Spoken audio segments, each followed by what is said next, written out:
4 таких огромных человека угрожают, что они изнасилуют твою 2-летнюю дочь. Я всю свою жизнь слышу, что ты не сможешь. Начались конфликты, начались ссоры, начались там какие-то истерики. Но это же не Путин, это же моя аудитория, которая мне вчера говорила: спасибо за выпуск, бро. Домой-то когда? А никогда. Господи, я хочу здесь остаться, я хочу играть в этой сборной вот у этого тренера. Не такой ты меня брал замуж. Пыхтеть, рыгать и жопу рвать. Ты его сразу стал сыном называть? Я тот маленький мальчик, который сможет все, что он захочет. И он мне что-то говорит, а я вообще не слышу. Ты счастлив? Я счастлив.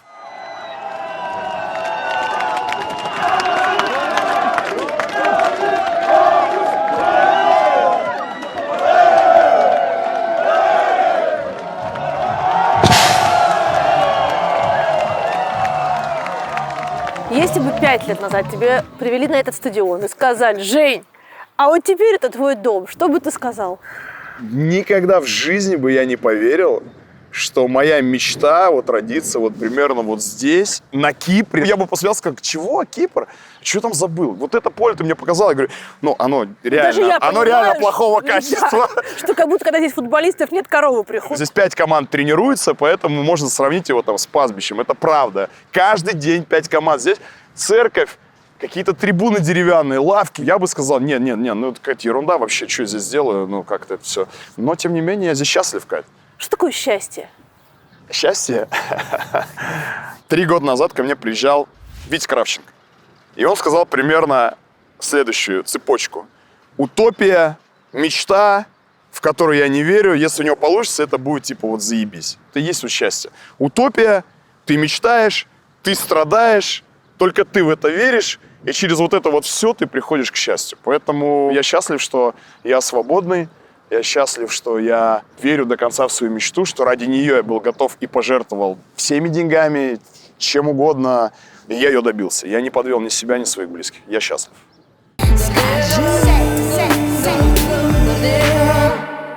Ты помнишь, да, самое позитивное интервью в твоей карьере? Это самое позитивное интервью в твоей карьере. Не, давай самое позитивное. Скажи позитивно. Позитивно. Вот все, ладно. Ну что? Я спросила, как тебя представить искусственный интеллект. Знаешь, что написал? Уже страшно. Я даже не знаю, как тебя подготовить к этому интервью. Красава – это человек, который пересек границы спорта, медиа и гражданской позиции. И его биография постоянно меняется. Слушай, ну это круто. Меня так еще никто не представлял. Как бы ты сам себя представил? Вот кто ты сейчас? Ох, ну, безусловно, я владелец футбольного клуба. Но мне кажется, что самое главное, я хороший человек, как мне кажется. Это не профессия. Ну, как показало время, самое сложное быть хорошим человеком, свободным. Мне кажется, что я свободен, хороший человек и делаю свое любимое дело в футбольный клуб. Я владелец футбольного клуба, который идет вперед.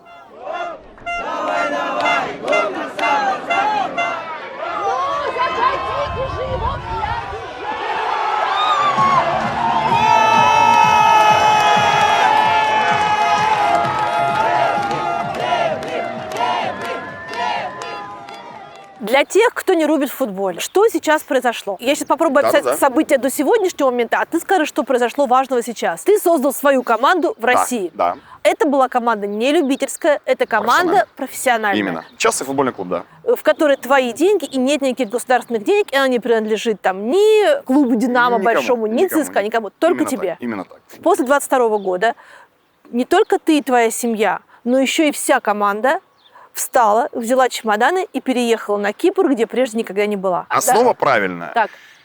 Когда был YouTube-канал «Красава», я часто показывал футбол с разных сторон. И показывал, что футбол наш далеко не идеален. Футбол в России – это есть Россия. Госбабло, все вытекающие, там, банкротство, коррупция, ну, все как надо. И критикуя, предлагай. Есть золотое правило. И я решил сделать команду в России, которая будет с прозрачным бюджетом, только на частные деньги, мои, либо компании, которые частные, открытая для любого пацана по всей России. То есть ты тоже на слабо пошел? Нет, я просто дал альтернативу. Как вот в идеале бы должно было быть. Но, естественно, никто не гарантировал нам, что у нас сейчас там очередь из партнеров, или нам все будут рады. Нам далеко не все были рады, поэтому нам по итогу, ну это уже после того, как я высказал свою позицию, запретили играть в Москве и запретили даже тренироваться с логотипом «Красава». Представь, какое безумие было. Вот, 22 год, я высказываюсь, клуб в этот же день запрещает везде в России. Нам даже запрещали играть домашние матчи в Московской области. Мы все 6 последних игр играли на выезде. Ну, это полный пиздец, как по мне. Кто-то из футболистов тебе сказал: Жень, ну ты что делаешь-то? За тобой коллектив. Ты знаешь, это болезненный для меня вопрос, потому что на тот момент я потом публично говорил ребятам, что, возможно, мне нужно было их предупредить. Я как личность принял решение, но не подумал о том, наверное, что они часть моей команды, и такие санкции будут в команде, и многие, хотя бы их нужно было предупредить. Что типа, пацаны, вот смотрите, я по-другому не смогу, вам не нужен президент, который будет там ходить, я не знаю, там, продаст свою душу и будет просто там вообще овощем. Я хочу сделать такое действие, но будьте готовы к тому, что, скорее всего, эта команда закроется.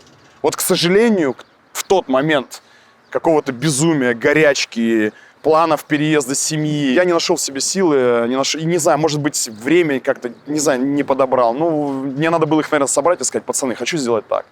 Но после того, как я высказался, все закончилось сразу резко. Я сказал, а получили все. Кто-то из них предъявил тебе в итоге? Нет, никто не предъявлял. Никто не предъявлял, причем у них было там свое право. У нас, например, капитан выходил с повязкой российского флага на руке. То есть я ничего не запрещал. Их позиция — это их позиция, моя — это моя. Но как бы там клуб закончился через несколько месяцев.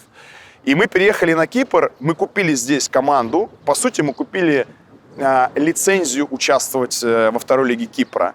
Мы начали процесс переименования в Красаву, мы начали процесс смены логотипа. То есть мы, по сути, вот эту вот историю перенесли на Кипр. Но в чем фишка? Здесь большой лимит, и футболистов мы всех не перевезли. Во-первых, многие не захотели, побоялись. Многие не соответствовали бы этому уровню, потому что в России мы давали шанс ребятам из регионов. У нас, прикинь, 15 футболистов первый раз сыграли профессиональный матч. 15 людей узнали, что такое профессиональный футбол. Здесь как бы, ну, ты же понимаешь, что это ступенька ниже от высшей лиги. Здесь у нас, вот сегодня у нас все футболисты играли в высшей лиге, либо туда выходили. Это совсем другой уровень.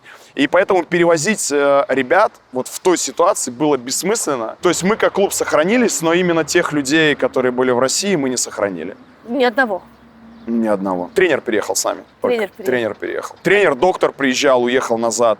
Потому что предложили хорошую работу в России. Футболисты, никто не переехал. А отношения ты поддерживаешь? Да, ты знаешь, первый человек, который мне написал в день рождения в 00, вот он ждал, видимо, этот 00, это был парень, которого мы нашли в регионах. Вот он написал: Евгений Леонидович, вас поздравляю с днем рождения, там, спасибо за все. Ну и вообще ребята пишут, работники клуба пишут. Мне нравится, когда у нас начальник команды присылает сообщение: Леонидович, я так соскучился по твоим смс-кам ночью. Вакифович, надо Приору найти на Авито. Завтра презентуем дагестанца молодого, 17-летнего. Я так соскучился по этому. Не, мы все на связи, просто...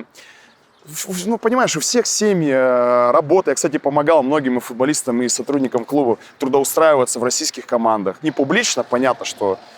но я звонил владельцам клубов или писал и говорил, что я за этих людей там 100% ручаюсь, возьмите их, они хорошие. То есть там я уехал, там токсичный парень, но вот они ни в чем не виноваты, возьмите их, это исключительно моя позиция. И люди работают до сих пор в футболе, это классно, и мы все на связи, это круто.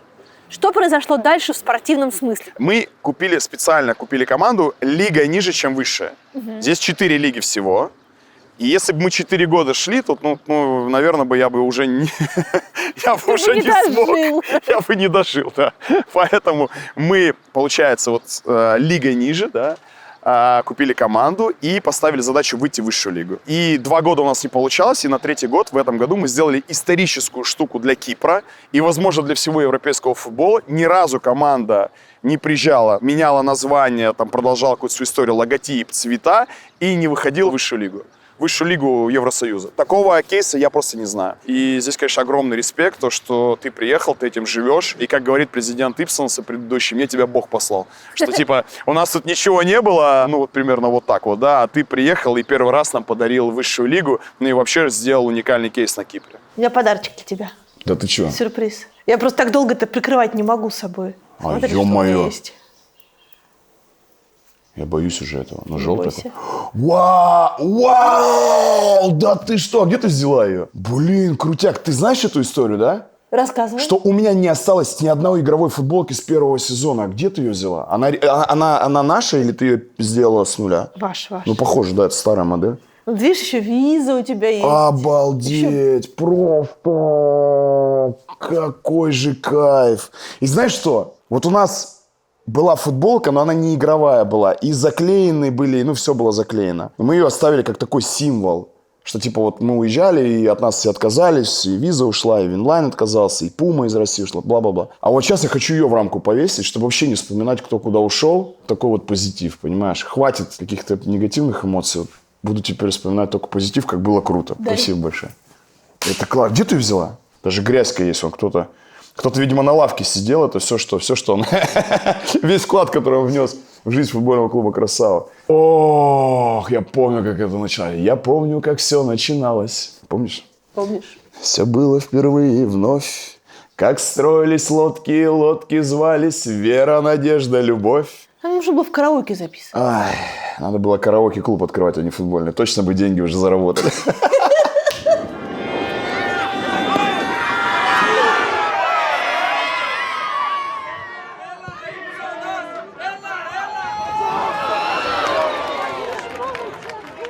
Когда ты здесь называл свой клуб опять «Красава», Да.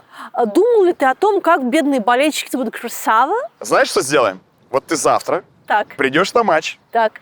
который, возможно, для нас станет чемпионским, и ты услышишь, как без акцента киприоты кричат: «Оп, давай, давай, гол «Красава», забивай». Они уже шарашат так, как будто они тоже из Тюменской области, как и я, понимаешь, из Тобольска. Поэтому «Красава». Но они понимают, что такое «Красава»? Конечно. Они многие знают историю. И, кстати, когда меня объявили в розыск, Ипсонос сделал сам, честно, я был приятно удивлен, они сами сделали заявление в спортивном паблике в главном Кипра Киркида.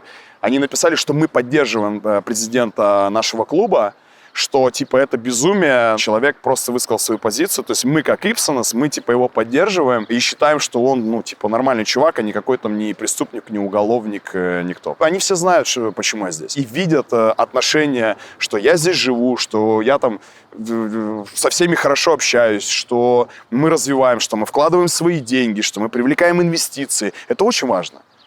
Мы делаем большой вклад, на самом деле, в развитие кипрского футбола. Давай, давай! Оп! Давай, давай! Гол «Красава» забивай! Оп!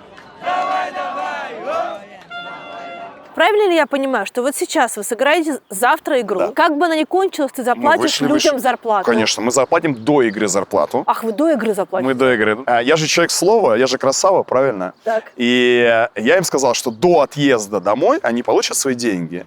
А сегодня у нас случился кассовый разрыв. То есть у нас в этом сезоне мы там недополучили деньги. Почему? У нас был бюджет в прошлом году, и мы не выполнили задачу, мы не вышли. И в этом году нам урезали бюджет, но, опять же, с негласной формулировкой, что если мы будем на первом месте, то нам компенсируют то, что урезали. Бюджет – это спонсоры ваши? Спонсоры. Это Freedom? Freedom, да. Крестные родители этого футбольного клуба в новой жизни, но получилось так, что нам урезали бюджет. Новых спонсоров мы не добрали, потому что сезон уже шел. То, что нам отрезали, нам не компенсировали, я абсолютно понимаю, у них есть там свои ожидания, да. И у нас получился кассовый разрыв. И мне приходилось там вот последние месяцы, чтобы команда не, скажем так, не поймала дизмораль, вот эти вот деньги искать. У меня вот красный диплом по поиску денег должен быть, 100%. Что бы ни происходило, я обещал и перед ними выполнял обязательства. И я пообещал, что деньги будут до игры. Я их занял по итогу, эти деньги. И завтра они их получат. А ты будешь их отдавать? Я буду их отдавать. Но перед ними обязательства выполню. Я надеюсь, они мне завтра подарят чемпионство. А новых спонсоров пока нет? Ой, мы ведем переговоры. В высшей лиге появляются ТВ-права, в высшей лиге появляется уже какая-то реклама, уже статус.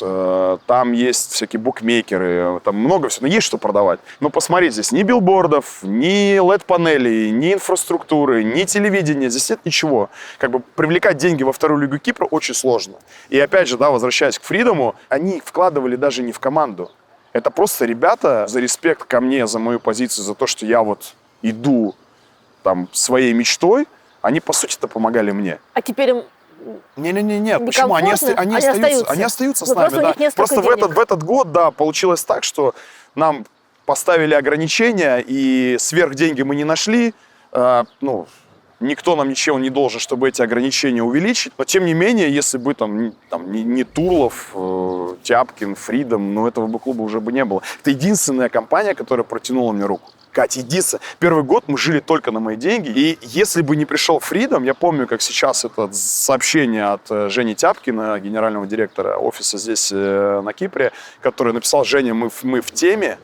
Я просто остановился, я вот так честно руки развел, и я просто хотел плакать. В начале войны все говорили: ребята, выскажитесь, ребята, это. Я приехал на остров, я высказался ради себя. Но ты приходишь в компанию, у кого владельцы те же украинцы, и говоришь: ребят, я нормальный парень, я просто хочу спасти свое дело. И те люди говорят, это мое одно из главных разочарований, братан, мы не можем, нас там не поймут, нам есть что терять. И ты такой: вау! Оказывается, есть всем что терять. Но все чего-то друг друга призывают куда-то там как-то выходить и рвать свою жопу. Понятно, что я это сделал прежде всего для себя. Я бы никогда не смог быть Женей Савиным. Если бы я закрыл глаза и сказал, что это хорошо, мне бы уже не нужен был ни клуб, ни я, ни семья, ничего. Я сделал это ради себя. Я все деньги нашей семьи закинул в режиме иммиграции в эту команду. В цифрах сколько это? 1,5 миллиона евро. 1,5 миллиона Твоих евро личных моих денег? личных денег. Да, вот все, что я заработал на Ютубе, у нас хорошие времена были. 19 год вообще был шикарный. YouTube был номер один, если мы говорим про футбол, и какие-то амбассадорские контракты, какие-то ивенты. Это реально хорошие деньги. Мы все в России продавали и вкидывали в команду. У меня доходило до того, что в первый год я жене говорю: Даша, пожалуйста, тут есть один магазин детский, где дети попадают как в Диснейленд и начинают все скупать. Я говорю: пожалуйста, уговори детей не покупать лишние игрушки, потому что мне надо зарплату дать. И эта зарплата, она могла умереть, если бы мы никуда не вышли. Сейчас хотя бы есть шанс что-то найти инвесторов и как-то эти деньги вернуть, но тогда ты просто все ставишь на эту мечту, ты в нее веришь, ты готов ради нее пожертвовать всем. И когда это происходит, тебе не хочется уже никому доказывать, кто что-то тебе говорил с федеральных каналов или писал тебе в личку. Но когда все кричат, кого-то куда-то призывают, осуждают, а потом ты к ним приходишь и говоришь: ребят, я сделал. Они говорят: чувак, ты пойми, нас там не поймут, нам есть что терять. Ты просто такой: у вас, миллиардные компании, вам есть что терять. А я просто хуеплет с GoPro, который создал свой клуб и по итогу его вытащил, бросил все, уехал, все свои копейки вложил, а мне нечего терять. Я 24 февраля, увидев новости рано утром, находясь в Норвегии, что произошло, я написал Даше сообщение, может быть, даже позвонил, сказал: Даша, собирайся, мы уезжаем. И я сказал, что все, что происходило последние годы, и то, что я вижу, в том числе через призму футбола, ничего хорошего здесь не будет. А ты могла сказать: Жень, подожди, у нас тут жизнь? Могла, конечно, но не сказала. Было состояние аффекта немножко.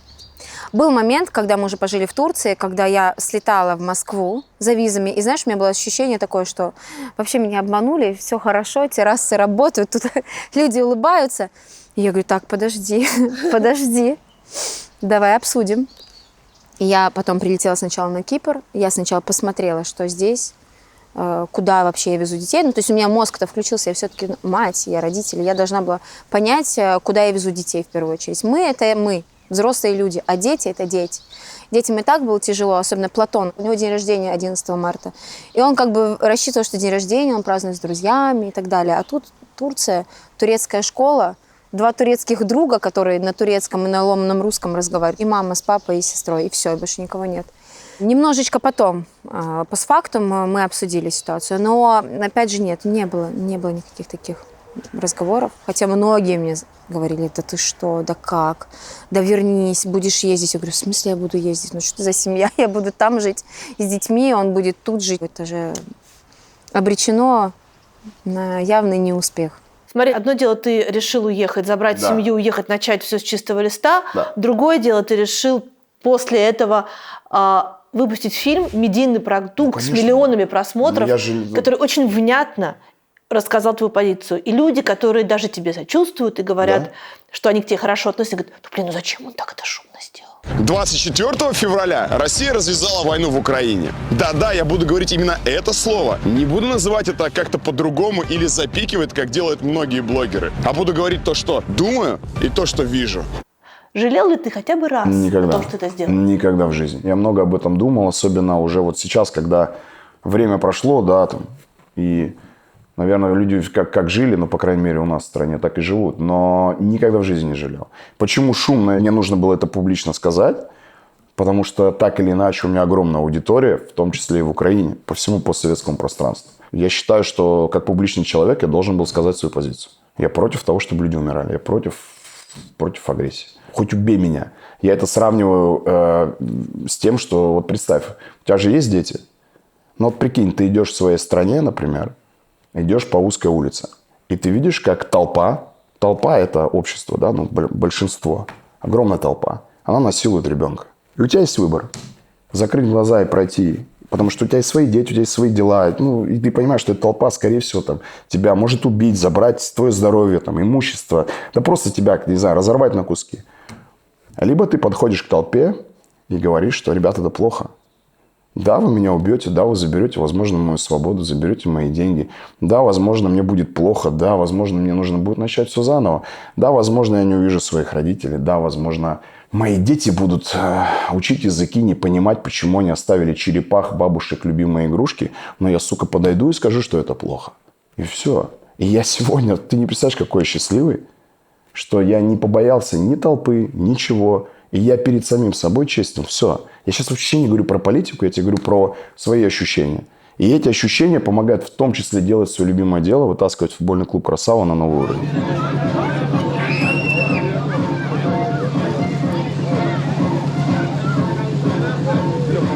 Наверное, мне было очень тяжело, когда мы на Кипр переехали вначале, потому что когда мы ехали в Турцию, мы хотя бы ехали в место, где я уже была, где у меня были друзья, где у меня была работа, потому что из Москвы, знаешь, я только вынырнула из декрета с Софией хоть как-то.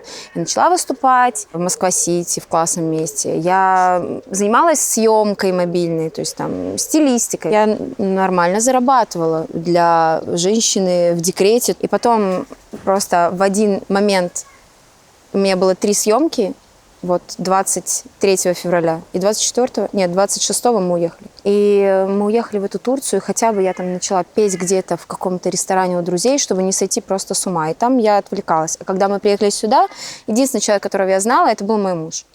И больше никого. Все. И вот мы засели в Хлороке в вилле. Ты смотришь на море, нет никакой прилегающей территории, просто обрыв, скала. И мы после того, как дети ходили в школу и в сад, нам надо было придумать, чем их занять, понимаешь? И мы вот такие в 8 часов, в 9 вечера приходили после там плейлендов, каких-то игровых площадок, где нас уже, как дом родной, знаешь, второй дом. Падали, и потому что ни с кем не общались, никого не знали. И вот так степ-бай-степ потихоньку. Классный Кипр тем, что здесь тут где-то в садике с кем-то поговорил. Но опять же, это зависит от тебя. Но вначале было очень сложно сделать этот шаг. Я, наверное, первые месяца 1,5 просто никуда не выходила и ничего не хотелось. Было очень тяжело. Сижу в отеле, меня разрывает депрессуха. И вот я вот в тот момент пришел в церковь, не помню, что просил. А может, ничего не просил, о чем-то думал. А ты вообще верующий человек? У меня был один случай в жизни, один из таких самых сложных, наверное, после которого Женя поменялся. Это вот, знаешь, я тот случай примерно сравниваю с моей эволюцией, как то, что произошло там 3 года назад. То есть это те точки бифуркации, те моменты, которые тебя меняют. Вот после того случая, который у меня был тогда, я перестал верить в Бога. Я как-то начал верить, может быть, в справедливость. Что было? Семейные были моменты, и я просто не понимал, почему близкие к тебе люди могут тебя целенаправленно как-то делать тебе какое-то супер очевидное зло, убивать тебя, ну, морально и всякое разное. И я как-то перестал. Я стал верить в справедливость, в себя, в добро, в то, что если ты в этом мире созидаешь, идешь своей дорогой и делаешь какие-то классные дела, подаешь кому-то пример, никогда не сдаешься, умеешь прощать, любить, то тебе оно все как-то и так возвращается, и люди тебя будут такие же окружать. Вот в это я верю. Ты уже привык к тому, что ты живешь на море? Дикий кайф. Я получаю огромное удовольствие, что я живу в тепле. Мы забыли с семьей, что такое термобелье, костюмы для детей, комбинезоны, бесконечная смена одежды, когда ты из тепла выходишь в холод, из холода в тепло. Я обожаю солнце и море, и даже у нас, когда какие-то встречи, все говорят, а можно в тень пересядем? Я говорю, нет, мы сидим на солнце, я всю жизнь морозился, особенно в детстве в Сибири. Когда ты каждый день видишь солнце и море, ты априори уже такой чуть на позитиве. Слушай, Жень, есть так по-честному, 1,5 миллиона евро достаточно количество денег, чтобы спокойно, ни во что Вообще не влезая, абсолютно. прожить много-много лет с детьми на Кипре и так далее. Купить жилье, жить на Кипре, чувствовать себя комфортно. Смотреть на море, вот такую лодку себе купить и чинить ее с утра до вечера. Да. Я бы изменил своей мечте, я бы похоронил своего ребенка, и я бы здесь, глядя на море, бы сошел с ума, потому что я не знал бы, чем себя занять. Золотые слова мне сказал один мой друг, что раньше ты клуб тащил, а сейчас клуб тебя тащит. Клуб меня именно морально тащит. Как только мне стало очень плохо, мой клуб начал выигрывать и показывать мне, что жизнь прекрасна, и ты делаешь классные дела. Чувак, проснись. Но можно было, да, сидеть, купить себе виллу. На тот момент, 3 года назад, миллион, за 700 тысяч, вообще классную виллу, что-то вложить в банк, заниматься ютубом, пока это еще хоть как-то, сейчас уже, наверное, нет, но было, что-то приносило какие-то деньги. И сидеть спокойно, растить детей, утром бегать, вечером всем ужинать, смотреть сериалы и фильмы. Но футбольного клуба «Красава» бы не было. Мы все смогли пережить, это круто. Что самое важное оказалось? Я сейчас скажу очень личностную вещь.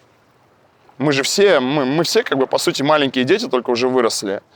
И я вырос в тех условиях, когда футбол это было какое-то недоразумение, да? Ну, какой-то профессиональный спорт. Вокруг было мало примеров успеха, и в меня мало кто верил с детства. Я всю свою жизнь слышу, что ты не сможешь. Ты не сможешь вылезти из глубинки в Сибири, где куча трудностей. Ты не сможешь, я не знаю, уехав из России, построить какую-то историю. Ты не сможешь, ты не сможешь, ты не сможешь, ты не сможешь. И так с детства, понимаешь? Почему я хочу дать всем шансы? Почему я езжу по регионам и ищу этих ребят, которые приходят на просмотры не готовые? Почему у меня были там много молодых тренеров? Почему я вот стараюсь всем там как-то отвечать где-то? Потому что я хочу быть хорошим. А почему я хочу быть хорошим? Потому что в меня мало кто верил. Я был каким-то босиком, который ходил в шапке-ушанке, в ботинках с рынка, куда-то там играть в футбол, и мне все говорили, да какой футбол, чувак, вокруг зима, наркоманы и город на отшибе, здесь футбола-то никогда не будет. А ты ходишь и веришь, потом ты переезжаешь куда-то, еще куда-то идешь в какой-то мечте. И так вот ты идешь, и везде добиваешься результата, потому что в тебя никто не верил, а ты говоришь, а я докажу всем. Но прежде всего себе, я тебе говорю, самое крутое – это респект перед самим собой. И я всю свою жизнь доказываю, в том числе там, своим родителям, что я смогу все, за что бы я ни взялся. Не существует, я не могу. Я дочери своей говорю, София, я не могу, такого не существует. Ты можешь все, если захочешь. Будет сложно, но ты можешь все. И она мне уже говорит, иногда я забываюсь, говорю, я не могу, София. Она говорит, папа, нет такого слова. Я говорю, хорошо. Так вот, в меня мало кто верил всю мою жизнь.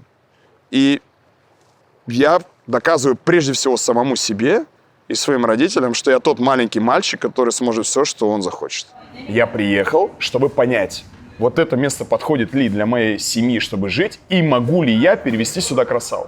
Один прилетел в Ларнаку, вот меня привез таксист в отель, я без конца продлевал, потом это стало дорого. Я взял себе номер в этом же отеле. Мы, кстати, с женой недавно туда заезжали. Без окон, но он на 40 евро дешевле.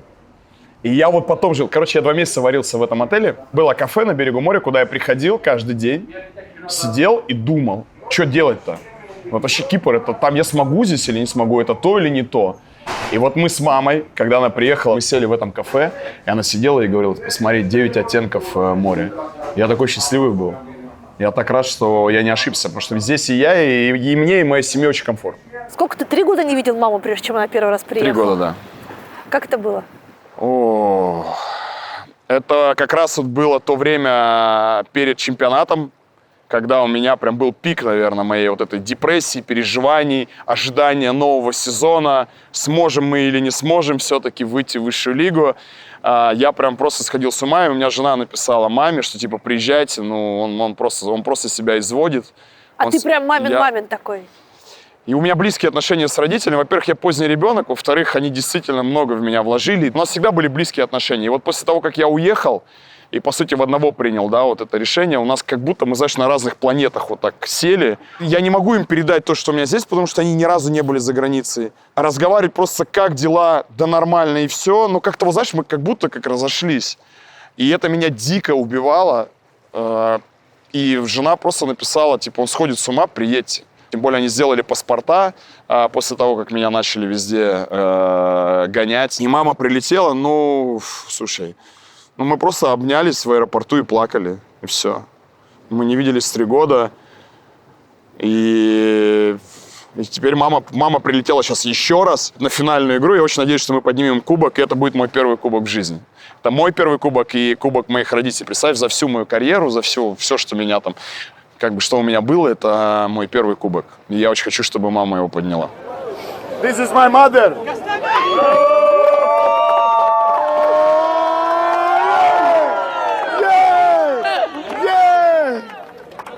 Спасибо тебе. Я никогда не забуду.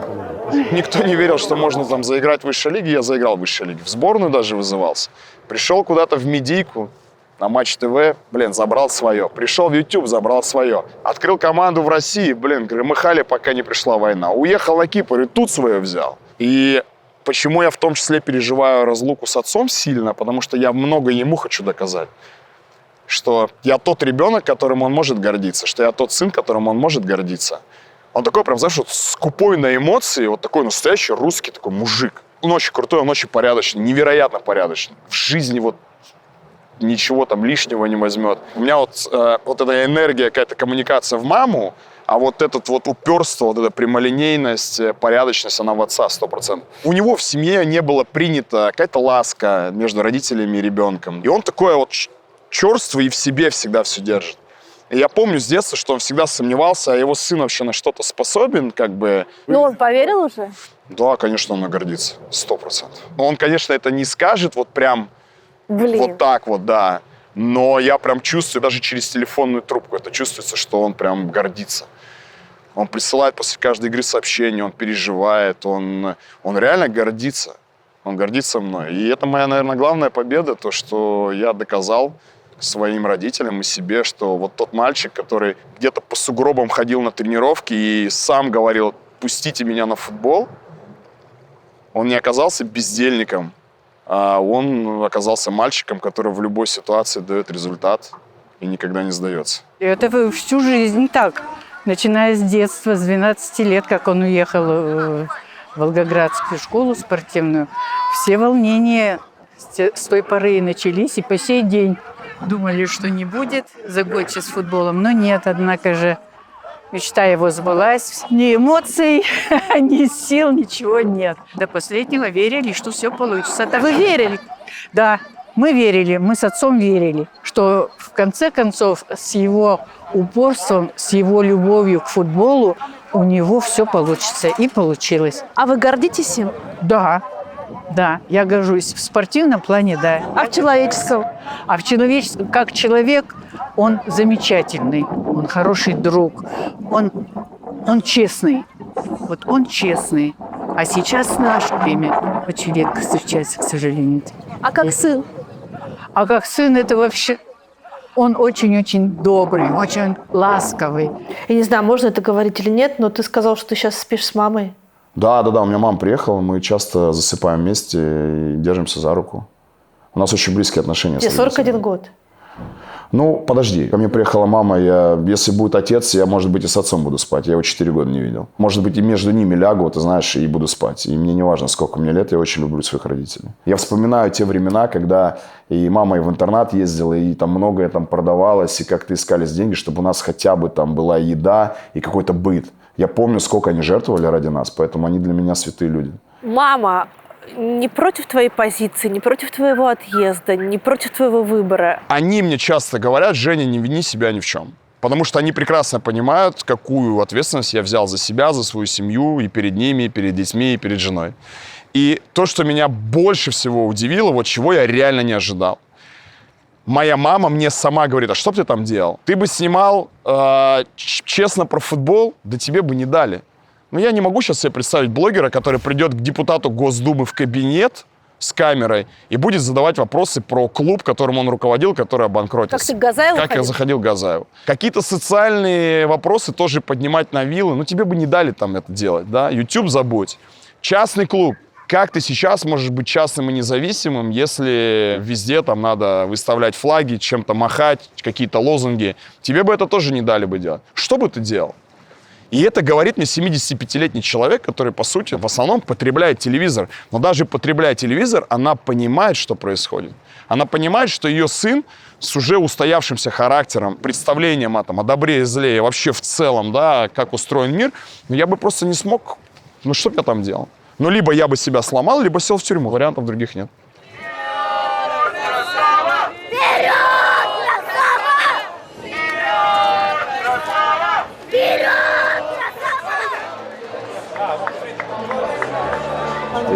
Такой расстроенный, что не могу забить. Я расстроен. Я вот такой злой. Не пойду, Забьет. говорит, никуда. Ты видишь, какие футболочки мои три?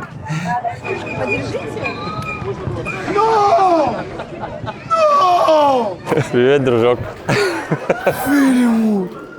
Мама дорогая. Ты думал, это счастье ты не разделишь со мной, а? Дорогая. Ты тяжелый. Поздравляю, друг. Брат, как это?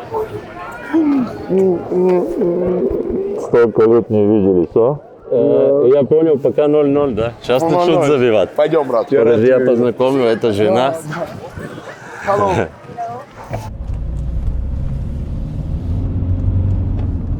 Кать, ты же знаешь Леню Слуцкого? Он когда в Самаре у меня тренером был, он сделал классную штуку, я тоже так хочу сделать. Он взял у игроков основного состава любимый трек, собрал такой плейлист, и когда мы за 45 минут выходили на разминку, то играла музыка вот этого плейлиста. То есть, по сути, каждый футболист основы слышал свою любимую песню, пока разминался. И как ты думаешь, какая у меня песня была? 2008 год. Я не знаю. Ча. А что, он не играет? Перемен мы ждем, прикинь. 2008 год. Я могла под твой трек тоже разминаться. Перемен требуют наши сердца. Перемен требуют наши глаза. В нашем смехе и в наших сердцах и пульсации вен. Перемен, мы ждем перемен.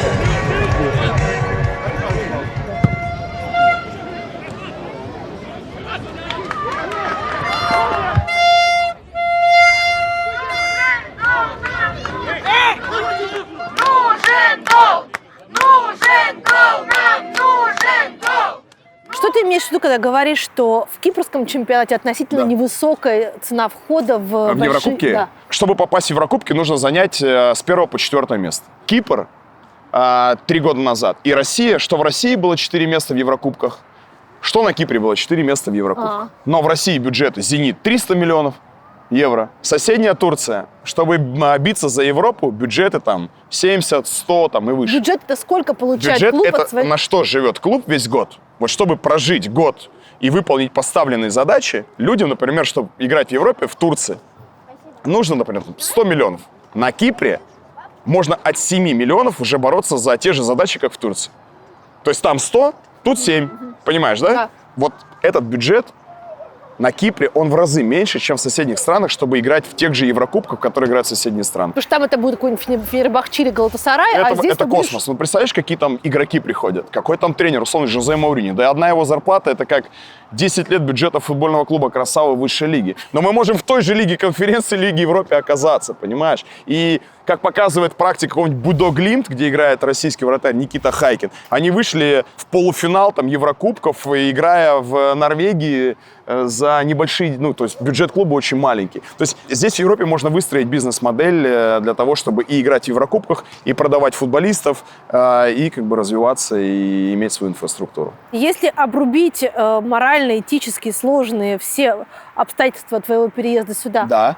в России у Красавы, Без у клуба шансов. Красава не Без было? шансов. Одно из моих самых больших заблуждений изначально было, что можно в России выстроить свободный, честный, частный клуб. Пиздеж. Нет, это была уже изначально утопия. Побыть во второй лиге полупрофессиональным блогерским клубом, окей.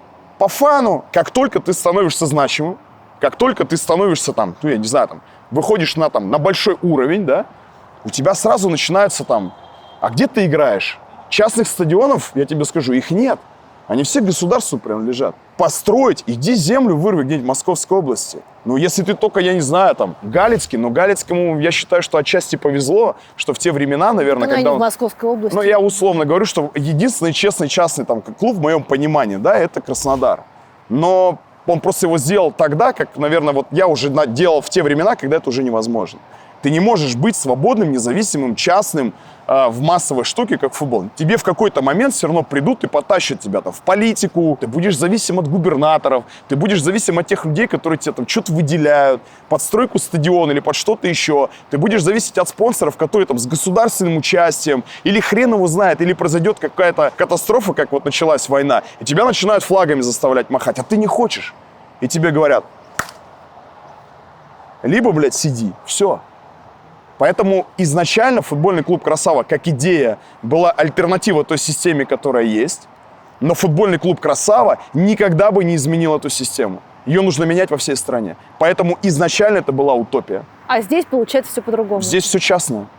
Здесь тебе не придет «Газпром» или кто-то и скажет, слушай, мальчик, мы тебя в высшей лиге будем иметь, как бы и ты ничего не... Нет. Поэтому здесь бывает так, что футбольный клуб «Арис», где Кокорин играет, он выходит из второй лиги и в первый же год попадает в Еврокубки. Нет проблем. Ты сильнее, блин, у тебя лучший менеджмент. В России где ты такое сделаешь? Иди обгони «Зенит», иди обгони «Динамо», иди обгони там «Спартак», там, ну, Краснодар, там, надеюсь, у них получится. Я, правда, честно считаю, что кейс Галицкого, там, кто бы что ни говорил, но он крутой. Да, я считаю, там есть перегибы какие-то, ну, там, не знаю, супер классная академия, слишком комфортная, но просто других академий нет. Чего ж другие не строят?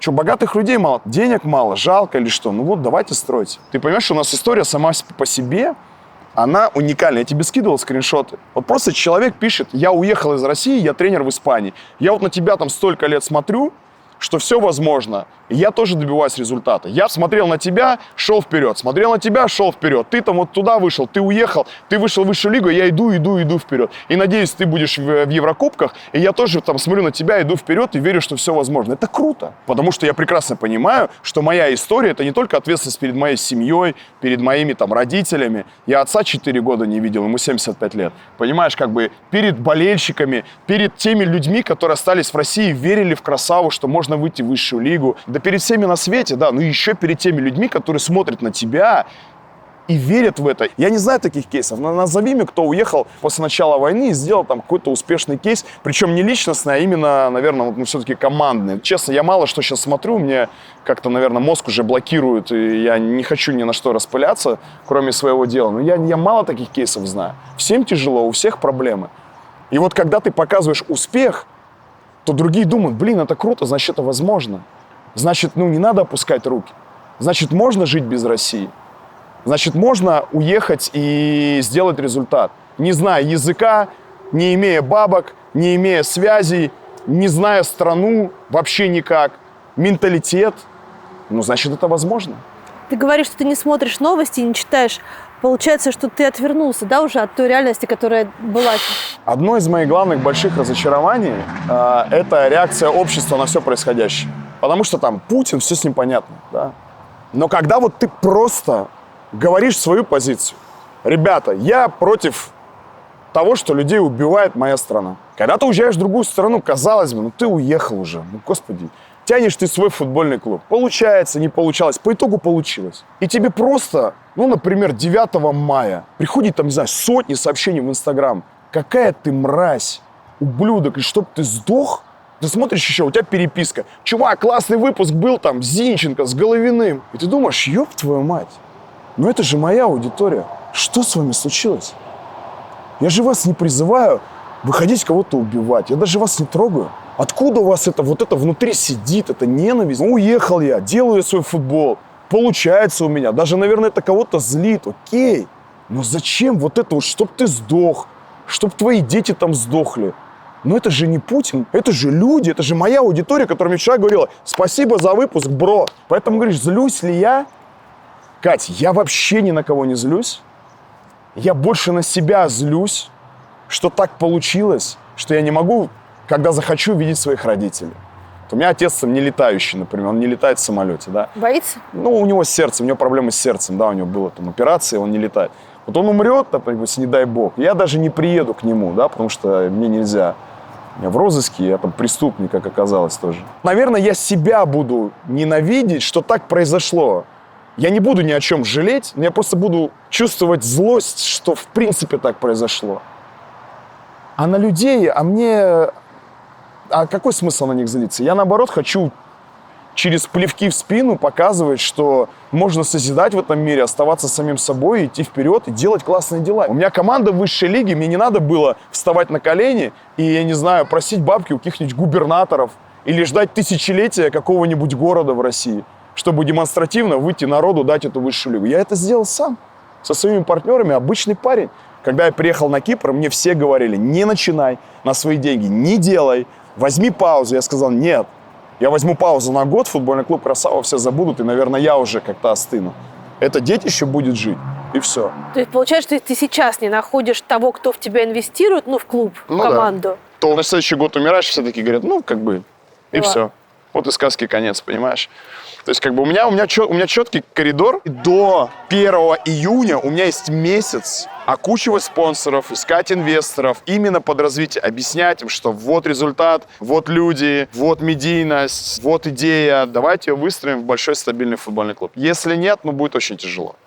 Если не считать тех 1,5 миллиона евро, которые ты вложил в свои личные, то сколько вообще денег нужно для того, чтобы вы выжили, например, в следующем году? Минимальный бюджет высшей лиги – это 2 500. Если бы мы были кипрским клубом, у которого была инфраструктура, база, история, я бы сказал, что 2 миллионов есть такие кейсы, когда можно выживать. Но так как у нас нет ничего, то это минимум 2,5 миллиона, и при этом нужно правильно выбрать стратегию клуба. Каких футболистов мы набираем и под какой футбол? Соответствует ли этот тренер нашим задачам? То есть приоритеты там в маркетинге, какие матчдеи, куда мы направляем, это же все деньги, деньги, деньги, деньги. 2 500 это минимум. Очень тебе страшно? Ну, конечно, страшно, но я уже привык. Мне страшно, но... Знаешь как? Это как, знаешь, вот хорошее дело должно жить. Тем более, когда в него уже столько вложено, есть результат, есть понимание, есть человек, который может этим всем руководить в виде меня. Просто нужны инвестиции, и все. Для тебя как выглядит некий гипотетический идеальный инвестор твоего клуба? Начнем с самого главного. Я командный игрок. Это очень важно. Есть куча людей, особенно с менталитетом не про бизнесовым, таким каким-то имперско-постсоветским, мое только мое. Я этот клуб как стартап вытащил и дал результат. Чтобы дальше развиваться, я не говорю сейчас я хочу его продать. Это звучит, как будто я хочу там только выжить и не знаю, чтобы этот клуб выжил или забрать кэш и пойти куда-то домой отдыхать. Нет. Я хочу поднять следующий раунд инвестиций в этот проект. Хочу единомышленника. И мой идеальный инвестор, это условный Сергей Галицкий, если бы он уехал из России. А из России, если он будет тебе инвестировать? Может человек инвестировать из России, но если он не подсанкционный и он не связан с какими-то госденьгами, чем-то таким, что, условно говоря, заработал сейчас на государстве, пришел в футбольный клуб «Красава» вложить. Конечно, такое нет. Вообще футбол — это больше эмоция. Футбол может быть бизнесом, но тем не менее его просто нужно любить. Поэтому нужно найти человека, который не боится тех историй, которые у меня тянутся из России, который любит футбол, который видит во всем этом идею и хочет вывести клуб на стабильность и играть в Еврокубках. И такому человеку ты даже будешь готов продать часть акций «Красавы»? Конечно. Да сколько угодно. Знаешь, в чем фишка? Фишка в том, что моя мечта, чтобы этот клуб был всегда, чтобы он выигрывал чемпионаты, чтобы он играл в Еврокубках, чтобы как можно больше ребят с того же постсоветского пространства приезжали и получали здесь такой трамплин дальше в Европу, чтобы у нас был свой стадион и база, чтобы у нас были полные трибуны людей, которые приехали так же, как мы, на Кипр из разных уголков СНГ, да вообще всего мира. Я готов ради этого отдать, да сколько нужно отдать. Осталось просто найти нужного человека, который не побоится, который захочет и который любит футбол. И все. Деньги небольшие, на самом деле. Мы посчитали бюджет на 5 лет, причем со 2-го года уже это не убыточная история. То есть мы как бы будем зарабатывать. Нужен инвестор именно для того, чтобы ты мог выстроить стратегию там в долгую. Когда ты будешь жить от года к году, сегодня есть спонсоры, а вдруг их завтра не будет. Вот как ты соберешь структуру клуба? Вот я тебе позову: Катя, приходи ко мне на работу, переезжай, но горизонт планирования 1 год. Ты скажешь: Жень, послушай, как бы я сейчас перевожу семью на 1 год, а через год что? А через год ничего. Слушай, я тебе скажу, что в 2025 году это год, это очень много. Ну, Кать, смотри, это может быть очень много для просто жизни, но чтобы построить хорошую, стабильную команду, нужно делать там планирование 5 лет, понимаешь? Потому что у нас нет ничего, мы иммигранты. Мы все арендуем. Понимаешь, чтобы развивать команду, нужно прям вот идти шаг за шагом. Нужно строить стадион, что нам построят там город, да, в течение 2 лет. Нужно там же строить базу. Нужно искать инвестиции под академию, потому что у нас по регламенту должна быть своя академия. У нас с 12 лет дети должны играть в чемпионате Кипра. Ты знаешь, мне сколько заявок пишут? Из России, из Израиля, из Америки, отовсюду. Я хочу быть детским тренером футбольного клуба «Красава». Я не могу его сюда привезти. Я не могу человека привести на зарплату 700 евро, чтобы он все бросил, потому что у меня нет планирования, у меня нет стабильности. Для этого нужен инвестор, дать этому стабильность, понимаешь? Тогда привлечь молодых тренеров, тогда там начать строить академию, там бороться там потихонечку, как бы 1-й год, чтобы не вылететь, 2-й год там выше, бороться за Еврокубки. Футбол это длинные инвестиции. В Европе это можно выстроить в бизнес-модель, но это все равно долгий путь. Я знаешь, от чего офигел? Сколько людей мне написало после того, как мы вышли. Прикинь, год назад, вот я чуть депрессуху поймал, вот прям у меня прошлый год был очень сложный, у меня родителям было 75 лет, и после отъезда из России я их не видел. И вот им 75 лет, меня прям накрыло, что я и приехать не могу, там эти все уголовные дела, вот эта вся дичь. И связь как-то, знаешь, вот на расстоянии, она вот как будто как пропала. Потом Новый год, и мне на Новый год написало 4 человека. 4 человека на Новый год назад. Сейчас мы вышли в высшую лигу, мне в Инстаграм, в личку, ну, чтобы не соврать, там, 1000 условно сообщений. Представь. И знаешь, что радует? Что для многих это мотивация, что можно быть свободным, даже уехать из дома, не изменить себе, продолжить свое любимое дело и дать результат. Я даже думаю, что это для меня намного важнее, чем сам выход, то, что вот людей это так смотивировало. Значит, это все стоило того. Стоило того. Я понимаю, что это плохо, но, сука, я не идеальный, я не святой, и мне не стыдно это показать.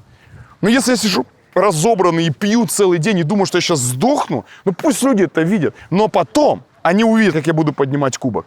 И они поймут, не надо сдаваться. Даже если ты разобранный и думаешь, что сейчас сдохнешь, не сдавайся. Никто тебя не может сломать. Никакой, сука, Путин. Никто. И вот сегодня мы вот здесь, вот эта лужа наш ориентир, ты знаешь? Вот завтра мы вот здесь будем поднимать кубок и радоваться. И вот там, Катя, вот там будут сидеть люди. Из Киева, Москвы, Питера, Минска, Риги, Вильнюса, Харькова. И будут вместе кричать: оп, давай, давай, гол, красава, забивай.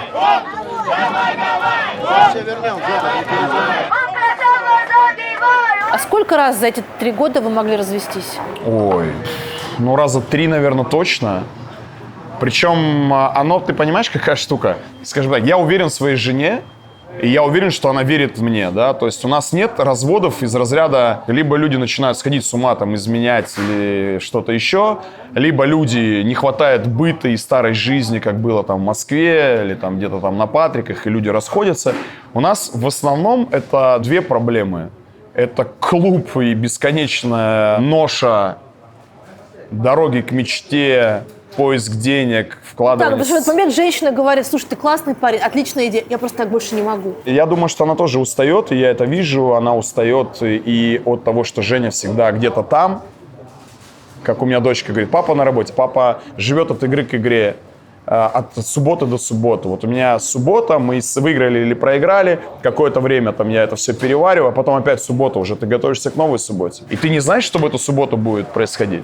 Мы можем выиграть, а можем проиграть суперслабому сопернику. Я не знаю, как она это терпит. Я тебе искренне говорю, я не знаю, смог ли я на ее месте жить с таким человеком безумно одержимым своей мечтой, идеей, любимым делом. Я считаю себя сильным человеком, но мне кажется, что она в какой-то степени, в чем-то точно сильнее меня. Как ты это выдерживаешь? С помощью 2 психологов, чата, крысиные дела с подружками, разговоры с собой. Шучу. Да как, я же понимала, на что я шла. Он всегда такой был. Всегда все в нашей жизни было так. Просто когда-то в большей степени, когда-то в меньшей степени. Да? Сейчас как-то его взгляды на жизнь приобрели очень явную форму. Да? Вот клуб, переезд, интервью, его выпуски и так далее. Он таким был всегда. Незадолго до всех вот этих неприятных событий он мне задал вопрос. Потому что ему, я так понимаю, поступили какие-то предложения, когда «Красава» был на пике, именно YouTube-канал. Он сказал: слушай, как бы ты посмотрела на то, если бы я согласился на заказные выпуски за огромные деньги. Но надо было немножечко поступить своими принципами. Я ему сказала: это точно нет. Я категорически против, потому что это будешь не ты. А когда ты идешь вразрез, да, со своими какими-то моральными принципами, со своими взглядами на жизнь, то рано или поздно, это как пружину сжимать, да, рано или поздно она разожмется, и ничего хорошего из этого не получится, а ты будешь несчастлив, соответственно, все вокруг будут несчастливы, всем будет плохо, поэтому... Понимаешь, у него, в принципе, даже никогда не было мысли, там, что-то делается на заказ. И так было смешно, когда, знаешь, читаешь комментарии: ой, да это заказной выпуск, ой, да эти ему бабки дали и так далее. То есть ни разу никогда не было такого.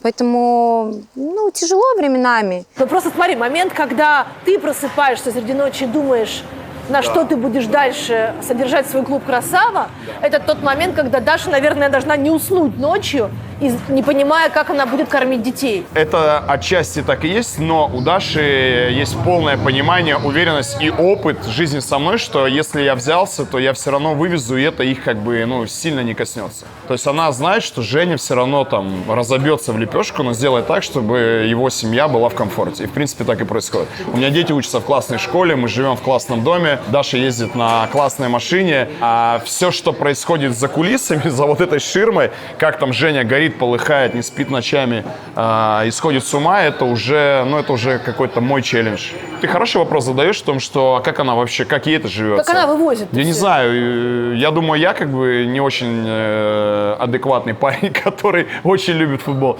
Как она это, скажем так, согласовывает, да, и поддерживает. Но для меня это огромная загадка. Я не знаю, смог ли я на ее месте терпеть такого одержимого безумца, как я, разрешать ему потратить все деньги в режиме иммиграции, когда дети... знаешь, была история, когда дети через пару месяцев жизни не дома на нас так посмотрели и такие, типа: домой-то когда? А никогда. То есть, в ближайшем будущем мы не поедем. И вот все это смотреть, переживать, поддерживать и разрешить все бабки влупить не в бизнес, а по сути в любимое дело, как футбольный клуб. А ты у нее спрашивал? У меня были несколько случаев, когда я говорил: что делаем, если не найдем, закрываем. Она говорит: нет, клуб должен жить, клуб должен жить. Я не знаю, почему она это делает. Она прекрасно понимает, что это жрет наши деньги. Но, наверное, она также прекрасно понимает, что без этого клуба... это как член семьи. Катя, это без привлечения. Это как ребенок.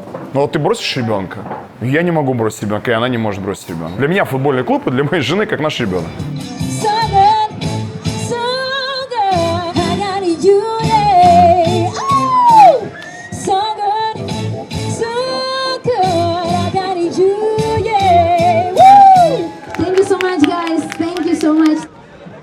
Но что Даша делает, когда ты уходишь в пике, когда вот ты на грани отчаяния, и ты не скрываешь, что ты показываешь своих видео на канале, как ты и бухаешь, и лежишь под капельницами, и вообще никуда не хочешь ходить, и это прям видно, что это депрессия.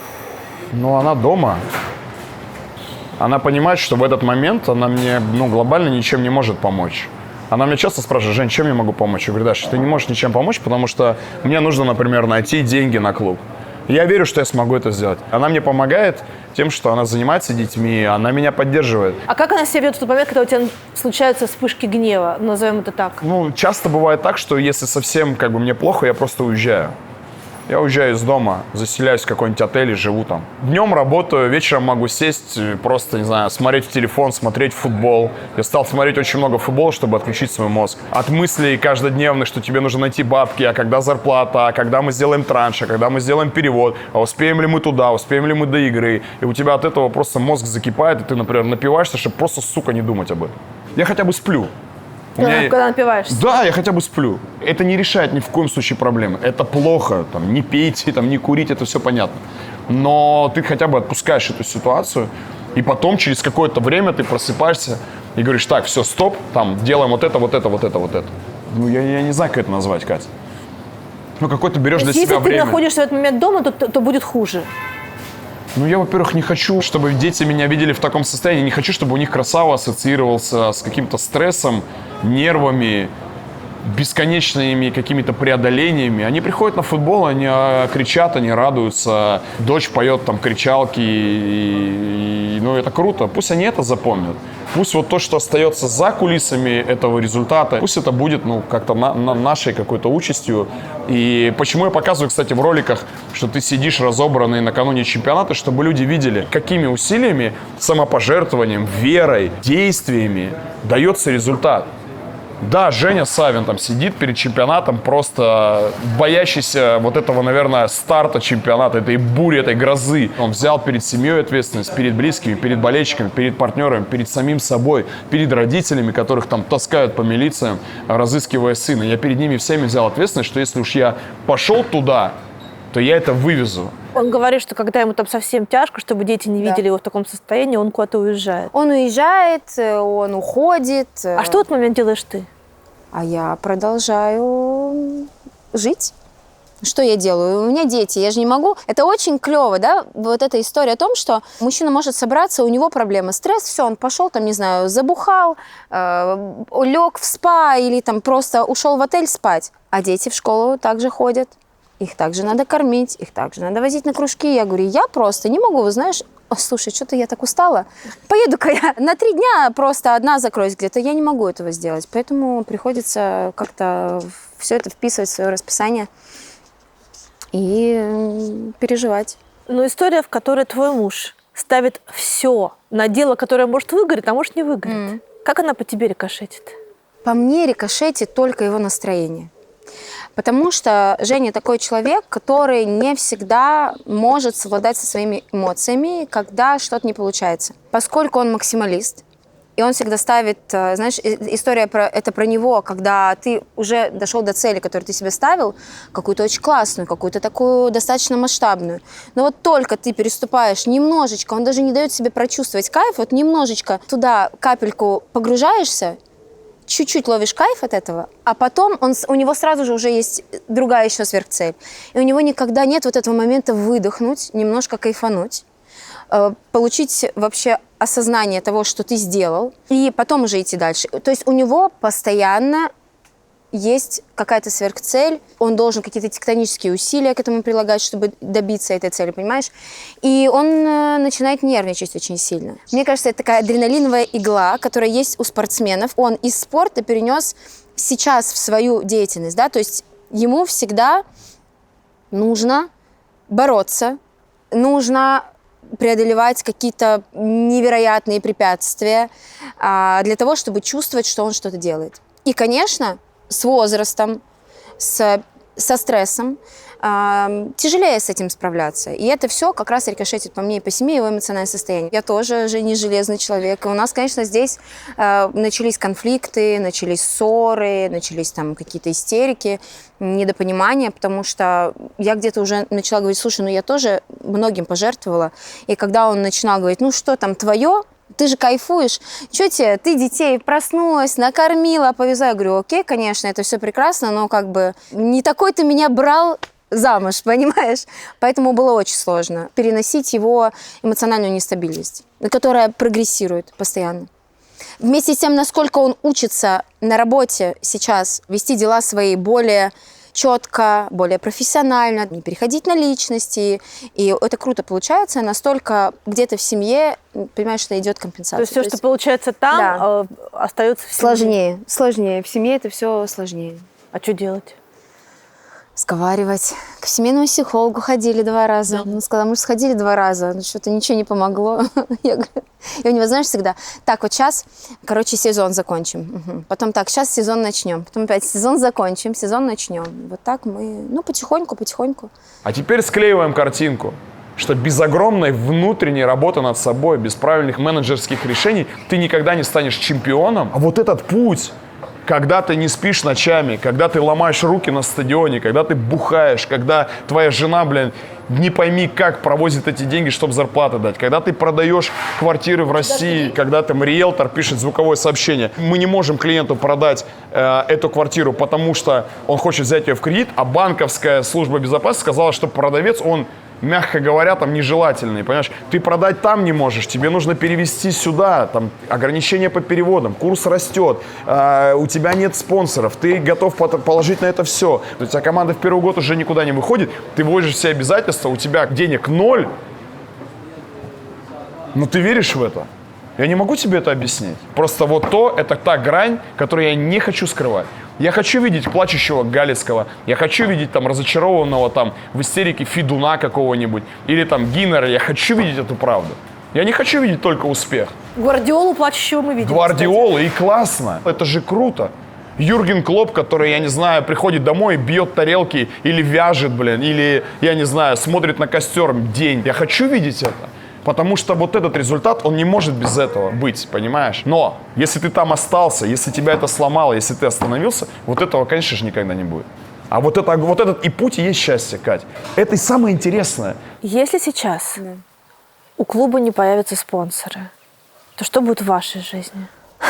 В нашей жизни будет еще больше эмоционального, нестрессоустойчивого временами Евгения Леонидовича Савина, который будет приносить все свои эмоции в семью, сбрасывать их там.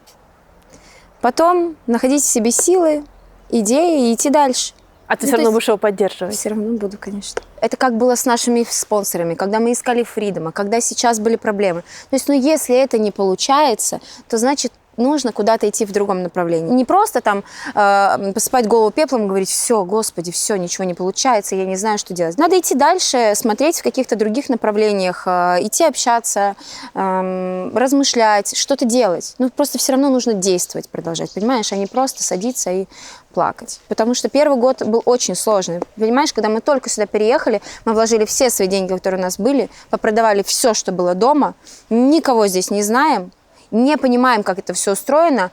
Ужасный результат футбольный был, который просто еще больше растаптывал нас. И тогда были первые истерики, бросание тарелками, там, крики и так далее. И когда нам Фридом, когда Евгений Тяпкин написал Жене сообщение, мы в деле, мы с вами, это была суббота.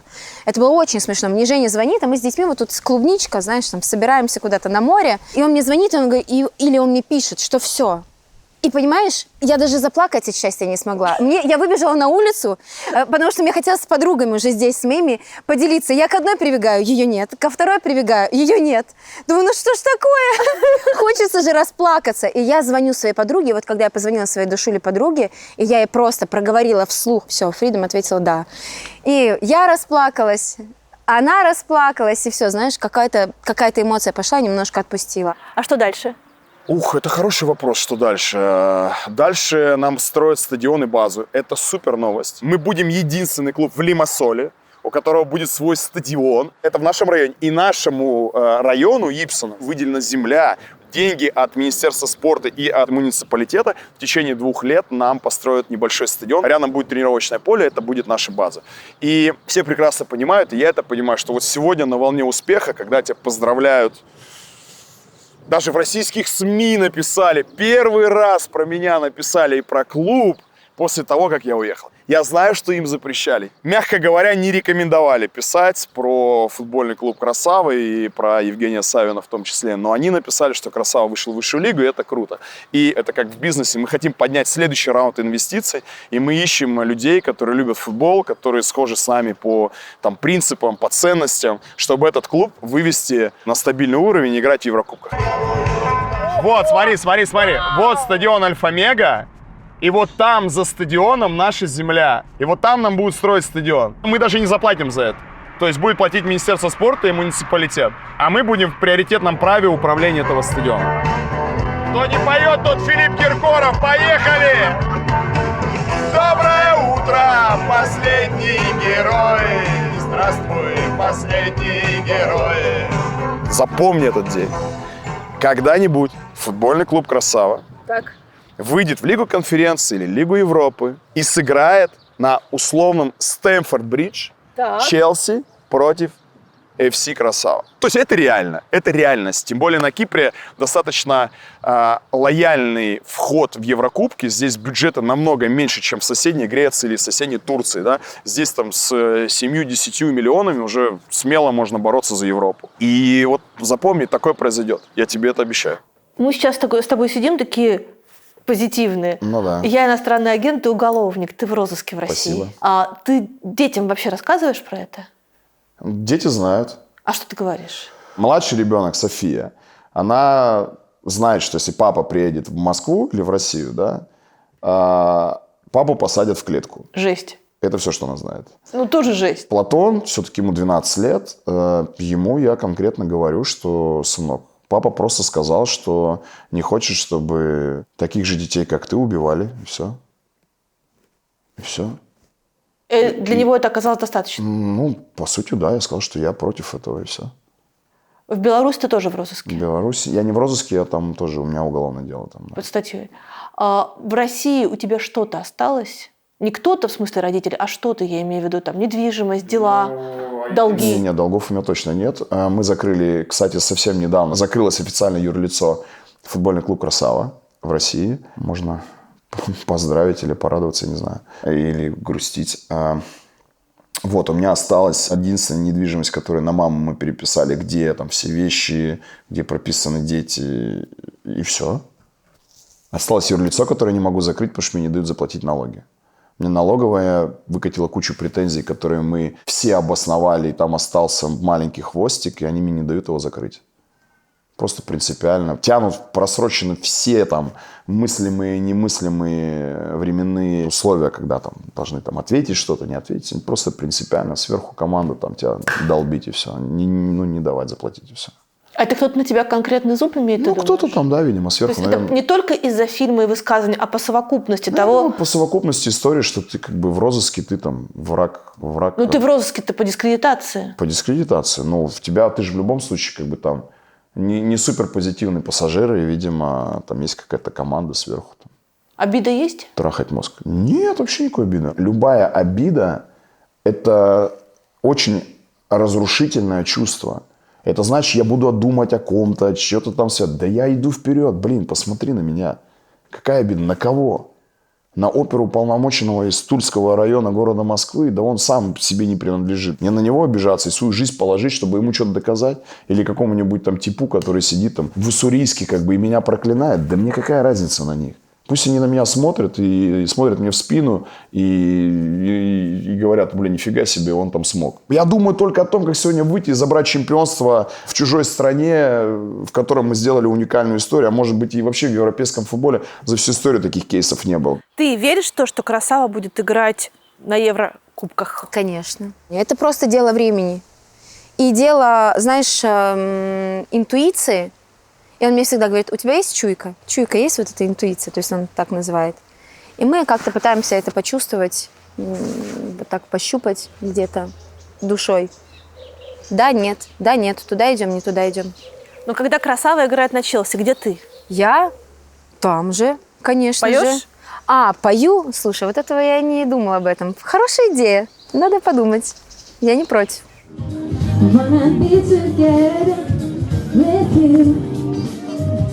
Wanna stay forever with you, standing and never with you. Плачу, надо собраться с силами. Сложно быть женой уголовника?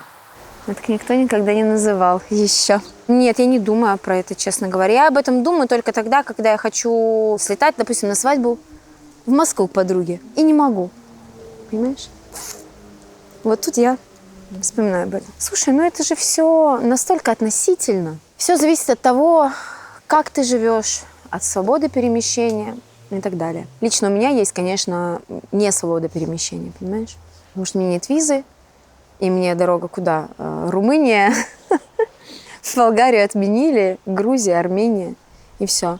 А я в этом году не поехала домой, потому что как раз вот этот статус появился, хотя я понимаю, что там ничего страшного со мной не произойдет, но ехать одной там, куда-то с детьми мне показалось неспокойно, поэтому я решила остаться здесь дома.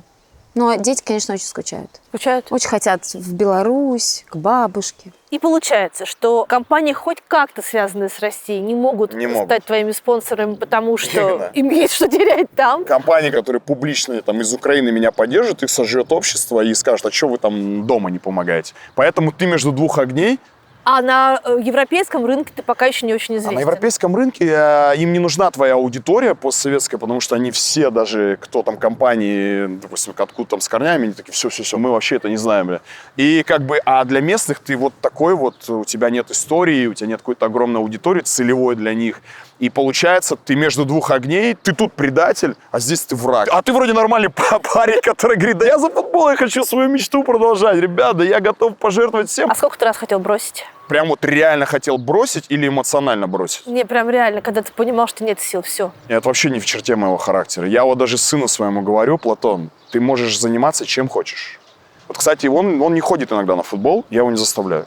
Хотя все думают, что там он обязан, что-то там папа поддержит. Я говорю, нет. Ты должен заниматься тем, что тебе нравится, но сядь и подумай. Если ты это хочешь, если тебе это нравится, иди до конца. Никогда не сдавайся. Когда ты каждое утро, Катя, я тебе клянусь, каждое утро, несмотря на то, что у дочки день рождения, какой-нибудь семейный день, тут на Кипре праздников миллиард, все запускают там этих змеев воздушных или идут жарить какие-нибудь сувлаки. Ты каждый день просыпаешься, и у тебя первая мысль. Где взять деньги, чтобы этот клуб стабильно развивался и жил? Ты не думаешь про себя? Я здесь за 3 года получил 0 зарплат. 0! Каждый раз мне говорю, самый ответственный матч. Вот все, если завтра выигрываем, мы выходим в вышку. Я говорю, Женя, я пойму это, когда официально, я где-то прочитаю, когда футбольная ассоциация кипрская напишет, что мы вышли не в наших социальных сетях. Я узнаю из достоверных источников официальных, что мы это сделали. Вот мы узнали, вот вроде у нас был выездной матч, и это было очень символично, что мы играли на стадионе, на котором мы играли в первый наш сезон, и нас там просто уродовали, растаптывали, унижали всеми возможными способами вот в рамках кипрского футбола. И все равно, понимаешь, ну то есть мы расплакались, зашли в эту раздевалку. Но Женя мне сказала, вот когда ты кубок поднимешь, а я говорю, наверное, когда наш будет первый матч в высшей лиге, я тогда вообще осознаю, что произошло. Понимаешь? И очень сложно это все эмоционально переживать. И очень сложно еще и оставаться самой в ресурсе, что-то делать, чем-то заниматься. Потому что у меня завтра сольный концерт большой, который уже 2-й раз, вот я раз в году делаю большой концерт. И, понимаешь, я уже хотела его отменить. Потому что у меня уже не было сил. Я уже думаю, все, отменяю я этот концерт.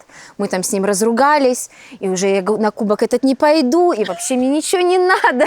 Сами там занимайтесь, поднимайте эти кубки, выигрывайте, понимаешь? Но ты будешь петь сегодня на стадионе. Буду, да. Буду петь на стадионе.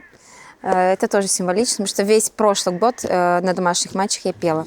С тобой рано или поздно, с тобой.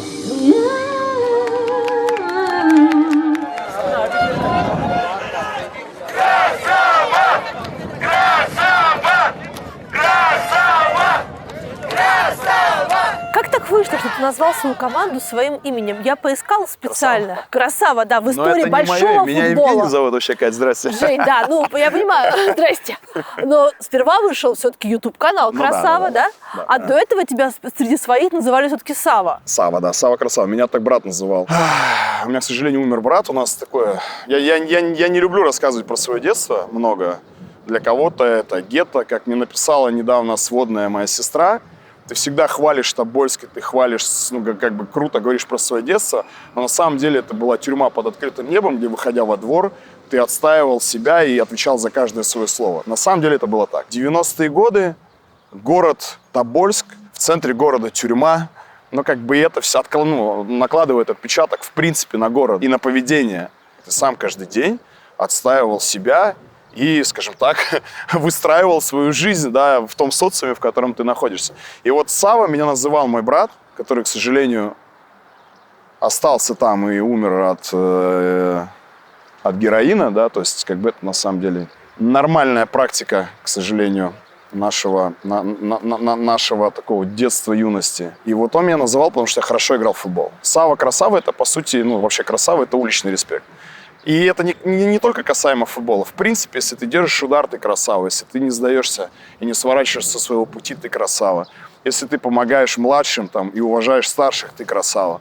Если ты верен себе и готов пойти до конца ради своей веры, чтобы остаться самим собой, ты красава. Красава — это про людей. И поэтому у нас кричалка самая популярная на трибунах, кроме «Оп, давай, давай».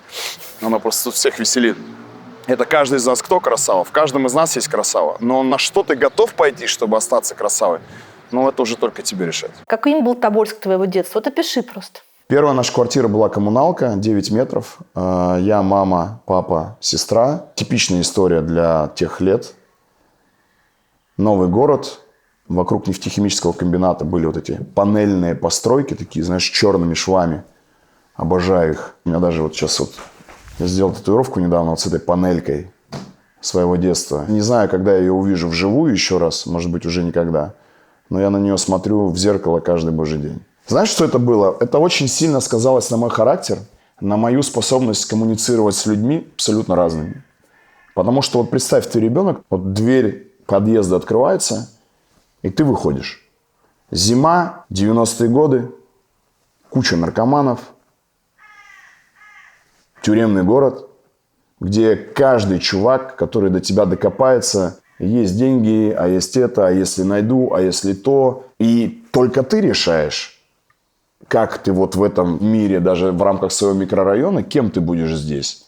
Если ты не сможешь за себя ответить, постоять за себя, кого-то обманул и не сдержал свое слово, то тебе будет сложно жить. То есть такое слово пацана? Слово пацана, но только в реалиях. Когда, извини, у нас девочки в школе, я в 12 лет уже уехал из дома, но до 12 лет, они могли слабых пацанов и бить, и даже, унижать в туалетах. Девочки. Про старших-то я там вообще не молчу. То есть такое было, но когда за какую-нибудь норковую шапку толпа пацанов, подростков могли убить какого-нибудь взрослого мужика. Когда вытаскивалось из дома все и сдавалось наркоманами на рынках или в каких-то там ломбардах. Я не знаю, слово пацан я просто ни одной серии не смотрел, потому что я уже насмотрелся в детстве столько, что там мне нечего смотреть. Когда каждое твое слово, даже если ты ребенок, может понести ответственность, и родители нами по большому счету не занимались. Они занимались только дома. А чем они занимались? Они в 7 утра была остановка, подъезжало несколько автобусов, в 7 утра и до 6 вечера их увозили на нефтехимический комбинат работать. Ты все время сам. На тренировку, в школу, со школы, на тренировку еще раз. Где-то там темно, по районам. Ты сам, только ты. Никто не придет за тебя заступиться. Никто тебя на кабриолете не привезет в школу. Никто тебе кроссовочки пойдет не купит. Нет, я свои первые кроссовки фирменные, знаешь, где взял? У меня была травма. Я в 18 лет вернулся в Тобольск после интерната и тренировал трудных детей. Детей, у которых, папа сидит, мама пьет, неважно. Мне надо было зарабатывать бабки. У меня не было кроссовок в 18 лет.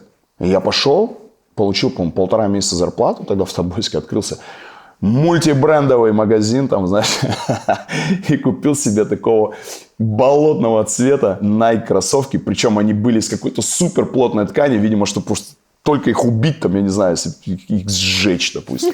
Чтобы их не значит, ты купишь такой сеточкой стойненькой, они порвутся через 2 месяца, и ты такой, ёб твою мать, зачем я корячился 1,5 месяца, да? А ты таки купил же кроссы, которые неубиваемые. А потом у тебя появляется, не знаю, контракт с Puma, и ты своим детям берешь по 7 пар кроссовок просто так за один раз. Это нормально, это в смысле, у них другое время, и слава богу, честно тебе скажу.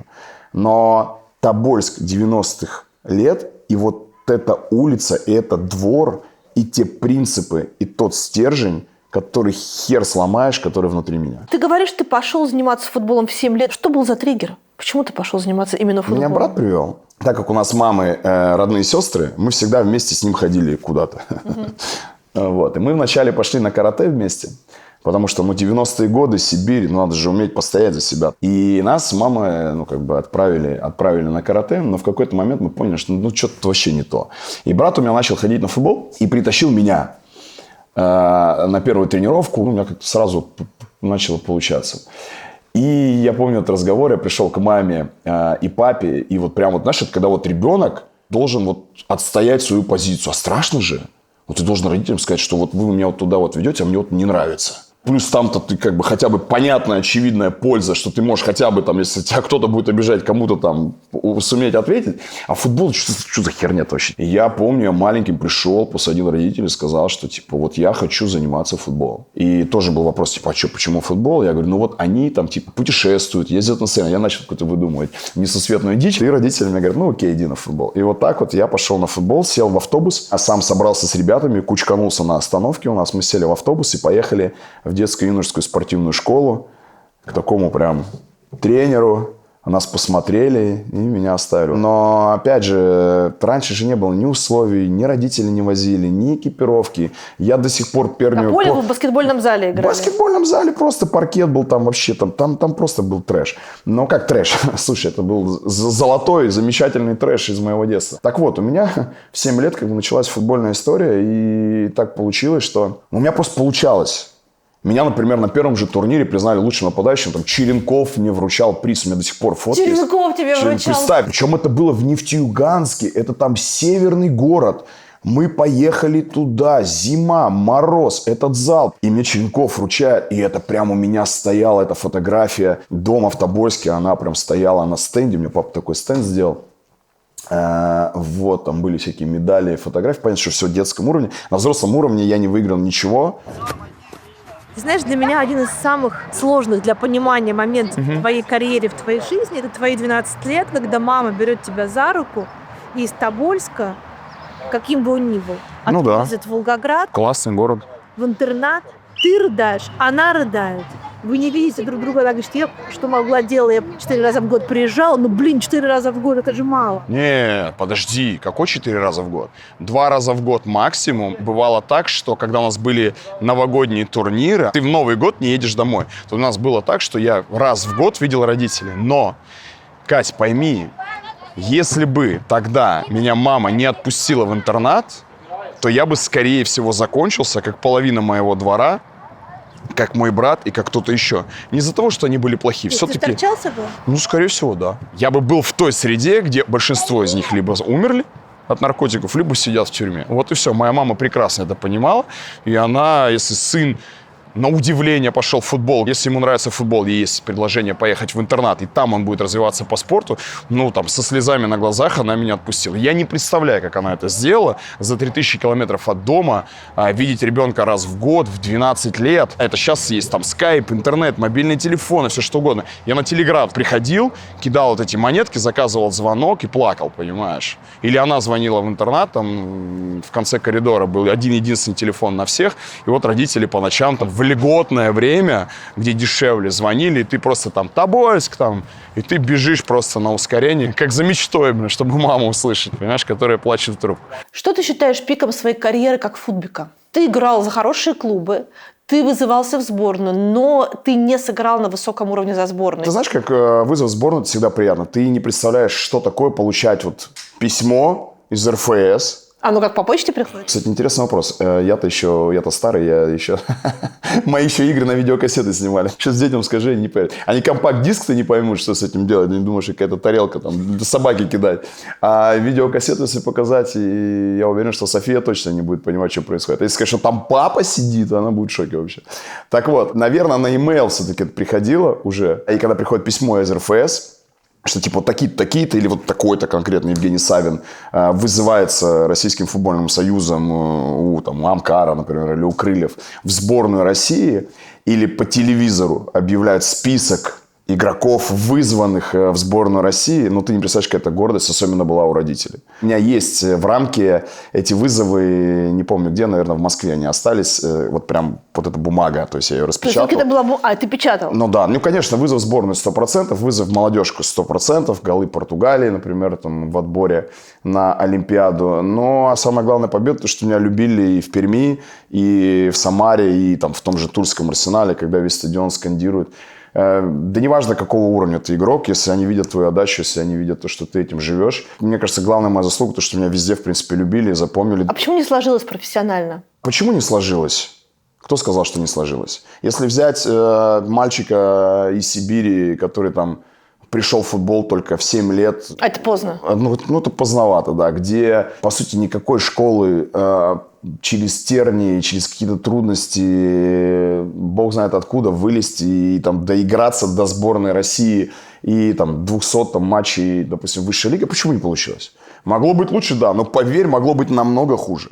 Поэтому если брать вот этот вот, скажем так, шкалу, откуда я и какой у меня был потенциал, какой был талант, если я не считаю каким-то талантливым человеком, я просто впахивал как проклятый и реализовал, мне кажется, что там 80% своего потенциала. Это неплохо. А мечтал ты о чем? Мечтал играть в Европе всегда. В Англии, в Германии. Ну а почему не получилось тогда? Не получилось, потому что не попал в большой клуб. Был же вот этот переход, точнее, переход и потом не переход в ЦСКА, когда там полезли раменские бандосы за своим процентом. Это, в принципе, уже известная как бы история. Этот процент они свой не получили, они просто хотели заработать, так как они партнерились с моим агентом на тот момент. И у меня сорвался переход в ЦСКА, потому что трансфер и так был большой, 4 миллиона евро за российского футболиста, это много. И вот если бы я попал тогда в ЦСКА, соответственно, топ-клуб России, это, скорее всего, сборная России, тогда была бы возможность где-то вот... Может быть, даже в тот поток, когда все уезжали с Гусом Хидингом. Кстати, Гус меня вызывал. Это для меня вообще отдельная гордость, потому что я считаю его абсолютнейшим топом, который изменил менталитет российского футбола 100%. Я просто видел внутри, как это происходит, как он это делает. И я был дико горд. Просто представь, я попал в сборную, где были такие нападающие, как Павлюченко, Аршавин, Киржаков, Сычев, Адамов. И я вот был в обойме вот этих людей. Вау! Это вау, понимаешь? И вот если бы я... системно бы вызывался в сборную, еще бы за нее играл, то, наверное, у меня был бы шанс уехать в Европу. Можешь сформулировать коротко? Я себе давала слово, что мы не будем обсуждать русский футбол. Да. Но... Сейчас бессмысленно обсуждать, потому что я его, правда, я вообще не смотрю. Мне посчастливилось тоже, я общалась и дружила даже, могу так сказать, с Гусом Хедингом. И я хотела бы тебя попросить сформулировать. Про него? Чем он был крут и не похож на всех остальных как тренер? Смотри, все говорят, что он типа везунчик, да? Он со всеми сборными, причем такими очень неочевидными, давал результат. Я не согласен с везунчиком, он невероятный психолог. Он очень тонко чувствует, где нужно расслабить. Да, что он, по сути, сделал? Он пришел в российскую сборную и сказал: ребят, я с такими футболистами, как вы, никогда не работал. И все такие... Он работал в мадридском Реале, он работал там в сборной Нидерландов, да, в Голландии. То есть он там чувак, который видел, больших игроков, и он приходит к нам и дает нам, типа, такой пауэр, что, типа, вы самый лучший, кого я видел. Понимаешь, он не настраивал их на войну какую-то. Помнишь, как у нас все тренеры убиваться, биться? Он им сказал: чуваки, вы классные, кайфуйте.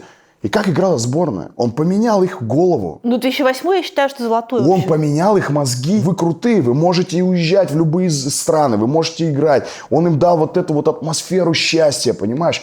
Кайфа. Но я это видел своими глазами. Как только кто-то начинал заниматься какой-то херней или что-то не получалось, он прибегал и сразу так... Он очень тонкий психолог, он гениальный чувак. Я, честно, я горд и счастлив, что я с ним поработал, хоть и короткий период времени. Я расскажу один прикольный инсайт. Вот представь, я в сборной, после каждой тренировки, в футболке сборной России, я в комнате, мы жили по одному, я вставал на колени и молился, чтобы я здесь остался. Боже. Прикинь, хотя я не там супер верующий какой-то человек, прям в форме, после тренировки потный, вот прикинь, просто чувак потный, у нас сбор в Турции был, я просто прям реально вот так вот вставал и просто там, знаешь, я говорю: Господи, я хочу здесь остаться, я хочу играть в этой сборной вот у этого тренера. Просто прикинь, насколько это было круто, насколько он сделал крутую атмосферу. Но без него все развалилось. Потому что все встало на рельсы, как было. Все должны, надо, родина, биться, убиваться, а он дал людям футбол. Футбол же это ж не только пыхтеть, рыгать и жопу рвать, понимаешь? Футбол же это же кайф, это же игра. Посмотри, сколько людей поуезжало. Аршавин, Павлюченко, Киржаков, Жирков, Беллидинов. Вау! Это все от головы, поверь мне. Он им просто дал творить, и оказалось, что у нас немало талантов, которые могут творить. Ну и, конечно, уровень футбола тогда был хороший. Он попал в то время, когда вот это вот хорошее поколение, и футбол был на пике. Ну, вспомни, там, в 2010 году, кто играл в России, кто сейчас играет. Там одни легионеры были, там просто за голову хватаешься, смотришь на них. Соответственно, те ребята, которые играли в сборной России у Хидинга, они на хорошем уровне. В принципе, уровни конкуренции были на хорошем. Сейчас конкуренция как таковой, там, ну, уровень футбола очень упал. И как бы после ГУСа все разъехались, он поменял мозги. Он дал вообще другую грань, он дал невероятные результаты, эмоции, но это фантастика была. 2008 год, это вообще, ну, наверное, лучшие эмоции, которые я вот так могу вспомнить за все время, то, что я видел в России. Красава! Красава! Красава! Браво, Марион! Оу, yes! О! Посмотри, у нас уже все готово, а? Классно, уже форма разложена по номерам. Это наш логотип из России еще. И мы 2 года потратили на то, чтобы поменять логотип на следующий сезон, поменять название, то есть официально, потому что нужно было пройти весь аудит за все времена клуба, подать там специальный, регистрационную там Европейскую федерацию именно по смене логотипа. Мы в следующем году в высшей лиге уже будем с нашим логотипом. Красава, аминь, спасибо, бля. Носки, трусы. Перчатки. Завтра можем чемпионство взять, а? Ты помнишь, как ты Дашу первый раз увидел? Ну, конечно. Я только переехал в Москву. Причем у меня перед этим был там развод. И я вот все, футбол, там, потом уже Матч ТВ, карьера, все. Я переехал в Москву, потому что съемки, какие-то эфиры, меня что-то комментировать позвали. И Вася Уткин меня даже похвалил, я никогда это не забуду. И вот было какое-то мероприятие в Москве, какая-то знакомая абсолютно, там вообще там, из самарских еще времен. Говорит: Жень, да у нас вот тут движуха, какое-то открытие какого-то салона. Да просто зайди перед работой, ты же в Москву только переехал, с кем ты, может, познакомишься. Я говорю: ну окей. Хотя я перед этим сказал, что все, нафиг какие-то отношения серьезные, блядь, буду работать. Ну, как обычно, короче. Все мои обычные цели: стать лучшим, всем там доказать и сделать результат. И тут я прихожу, и Даша тогда работала в группе, ну, пела, где было 9 девочек. И вот половина из этих 9 девочек пришли тоже на это мероприятие. И все, мы увиделись. 4,5, что ли? 4,5, да. И вот мы там увиделись, и, прощаясь, почему-то Даша меня поцеловала в щеку. Видимо, я настолько был хорош. Может, она просто вежливая? И я ей потом написал в Инстаграм, что типа... Моя щека горит до сих пор. Ну, какой-то... Сейчас это, конечно, так звучит. Ну, короче, что-то какой-то подкат с 2 ног я сделал. И она ответила, что типа, ну, там, круто. Потом я предложил увидеться. И вот мы встретились в Москве на Белой площади, на Белорусской. И ужинали. Я что-то там шутил, как обычно, хрень какую-то. Ну, вот как-то так. Как-то так. Даш! Рассказываю. Ой, а вот и Даша. Даш, мы про Дашуль, тебя говорим, Даш. Рассказываю, как моя щека горит. Вот это вот. Сейчас твой любимый. Посмотри, какая она счастливая. Посмотри. Вот эта великолепная история, что он просто пришел, думаю, меня провожает. Он пришел, лег спать у меня просто и остался, понимаешь, вот так. И просто мы как соседи жили какое-то время, потому что, ну, им негде было жить. Даже там первые пару месяцев мы делили арендную плату. А потом я уехала... То есть, подожди. Да. У него, когда щека горела, он тебе написал. Да. Потом вы с ним встретились, и он тебя провожал. И мы больше не расставались ни на один день. Первый раз мы расстались, когда уже он стал снимать «Красаву», и ему пришлось уезжать вот на съемки. Это был первый момент, вот когда там он на 2-3 дня уезжал. А до этого нет, вообще мы не расставались. А сколько вы встречались, прежде чем пожениться? Ну сколько? 3 года, наверное. 25 августа как раз... Вот я не помню, по-моему, в мой день рождения вышел первый выпуск. Мы пошли на Патриаршие пруды гулять и встречаться с другом. И это было все не запланировано, мы просто гуляем. Приходим на угол, где Броенден, где непосредственно там периодически играют музыканты. Вот этот уголочек, когда ты входишь на пруды. И он на углу, он все тащил какой-то заровский пакет с собой. Ладно, ну Зара принес что-то, ну там что-то лежит, ну подарок. Мы идем с этим пакетом. Мы пока дошли пешком до этих потрясших прудов. Мы очень много ходили, по 20 километров где-то по Москве минимум. Идем, и раз из этого пакета в моменте мы разворачиваемся, тут начинает играть саксофонист.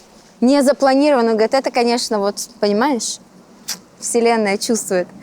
Ему добавили антуража, и все, и мне вот это держит кольцо, и потом, знаешь, это как в кино. У тебя просто шум белый в голове, и он мне что-то говорит, а я вообще не слышу. Удивительно, у меня никогда такого не было. И потом там все, я говорю, да. Мы начинаем идти, я говорю, ты можешь, пожалуйста, повторить, что ты мне говорила? Я говорю, извини, но я ничего не помню, ничего не услышала. Он там опять повторил что-то. Ну, вот так как-то. Мы потом ехали в отель на следующий день. Было очень романтично. Сколько раз ты жалела об этом, да? Не, ну я ни разу не жалела, конечно. Я никогда в нем не сомневалась. Я никогда ему не говорила. Один раз за все это время, вот недавно, я ему сказала, ну вот это уже авантюра, я ее не поддерживаю. Я считаю это безрассудством. А до этого я всегда говорила, да, у тебя получится. И я искренне в это верила. То есть я говорила, да, ты молодец, да, все получится с каналом. Когда он уходил на Первый канал, в телеведущие. Потом, когда он уходил в YouTube. А во что ты сказал, что это авантюра? Авантюра – это когда он мне прислал скриншот, когда на нашем счете 0 евро, потому что пришлось снять все деньги, которые были на счете, и раздать зарплаты футболистам. Вот тогда я ему сказала, слушай, нет, ну это как бы беспредел, ну это вообще все. Я сама впервые в жизни в программе с помощью чата GPT склеила себе минусовки, вот это все с переходами и так далее. Что, получилось? У меня такая эйфория. Ты расскажи, что ты сегодня петь будешь на игре. Мы же поедем на игру, Груш. Песни, музыку. Да? София. А будет вот это? Но не думала Даша, что влюбится по уши в молодого вора. Та-ра-та-да-да-да-да-да-да-да. Это от пацанов из Тобольска. Та-ра-на-ра-на-на-ра-на-най. Насколько тяжело было тебе решиться на второй брак уже с ребенком на руках? Обычно, знаешь, считается, а куда ты пойдешь с ребенком, а он его не будет любить как своего. Слушай, это вообще шедеврально, то, что ты задала этот вопрос, потому что привет Стархит там и всем изданиям. Я не знаю, где они берут эту информацию, я не понимаю, откуда. Все уже везде писали, еще когда мы жили в Москве, что у Евгения Савина второй брак, от первого брака у него есть сын Платон. Дарья, певица из Минска, такие-то параметры, замужем не была, учится в консерватории. Так сказать, в консерваторию я закончила институт уже очень много лет назад, больше 10. Но это очень мило. Ты знаешь, у меня же Платон вначале, я каталась, я уехала в Москву, я ездила каждую неделю, когда работала в «Сопрано» Турецкого, ездила практически каждую неделю домой, потому что мне нужно было понять, на каких условиях я работаю, обустроить как-то быт и так далее. Потом я планировала забирать Платона. Но так случилось, что я переехала в Москву в ноябре, а в марте мы уже познакомились с Женей. Мы практически сразу же стали жить вместе. А Платону сколько было, когда вы поженились? Когда встретились, ему что-то было около 2, наверное, с половинкой. Когда поженились, ну, уже, наверное, лет 5. Было для тебя проблемой, что женщина, на которой ты женишься, слушай, с ребенком? У меня раньше было такое типа предубеждение, что вообще никогда. Вот никогда я не буду жениться, когда будет там не свой, например, ребенок. Во-первых, я вообще не люблю такую историю не свой. Я, в принципе, детей люблю. И даже вот там, выходя во двор, там, не знаю, я вижу маленьких детей вообще посторонних, я все равно с ними как начинаю коммуницировать. Мне нравится вот эта детская эмоция, непосредственность. Идешь или нет? Да. Точно идешь? Да. Ты не приедешь? Все, забудь мой номер. Оп, давай. Всем спасибо. Нет проблем, потому что, ты любишь человека и все. Классный парень, а в чем проблема? Проблемы чуть позже начинаются, когда мама, она всегда выстраивает какую-то преграду, наверное, интуитивно перед человеком, который не является биологическим отцом, да, ребенка. То есть она всегда его пытается защитить от чего-то. Ты вроде не нападаешь, а ты все время защищаешься. У тебя из-за этого, у нас часто бывают какие-то конфликты или стрессы, когда ты вроде бы папа, да, но с другой стороны ты должен все время доказывать, что ты не злодей. И ты вроде по жизни как бы какой-то позитивный персонаж, ты все вывозишь, тебе все там говорят, вау, ты молодец, ты тут всего добиваешься, там, несмотря ни на что. А дома тебе приходится там биться за слово. Но эта жизнь, это тоже работа огромная. Мы, слава богу, это понимаем. Вот знаешь, когда оба понимают, что где-то там мы оба бываем неправы, но цель одна, то, в принципе, все преодолимо. Ты его сразу стал сыном называть? Не сразу, безусловно, но через какое-то время, да. А он тебя? Да, тоже. Хотя он видел своего отца.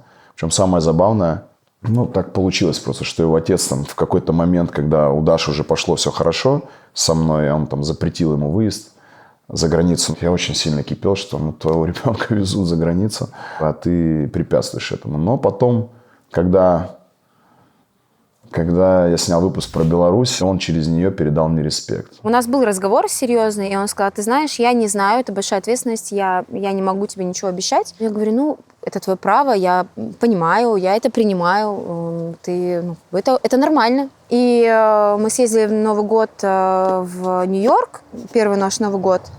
Все, а потом уже к лету мы забрали Платошуса уже в Москву. Был какой-то разговор, как ты будешь его называть, как он тебя будет называть? Не было разговора, потому что, во-первых, я считаю, что это должен решать ребенок. Первое время, пока Женя мне не сделал предложение, он назвал его Женя. А потом, когда мне Женя сделал предложение, ему с ним никто не разговаривал об этом. Ребенку было 4 года. И он такой, окей, тогда я тебя буду называть папой.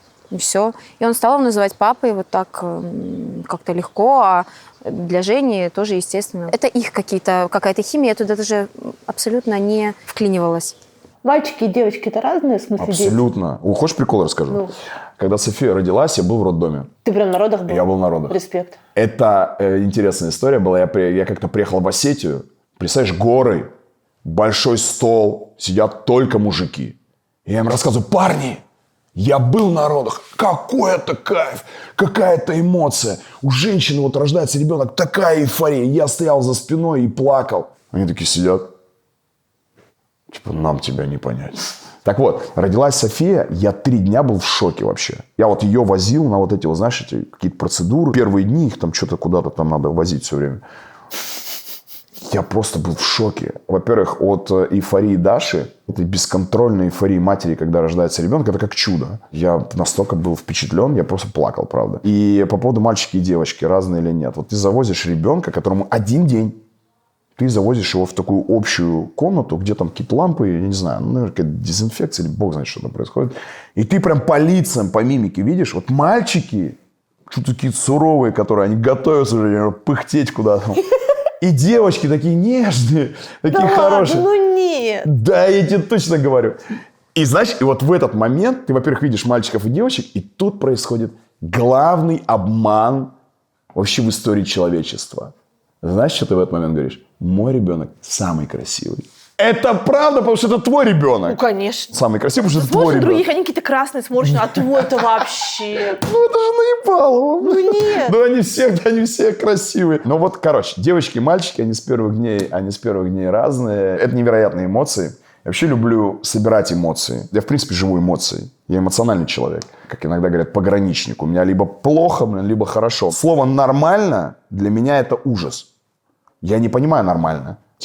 На полшишки, окей, или что? Да нафиг мне такая жизнь. Либо, там, либо окей, либо зашибись, понимаешь? И ты знаешь, у меня одни из главных в жизни событий — это рождение, роды которых я присутствовал, своей дочери, да, и смерть одного из самых близких людей, моего брата.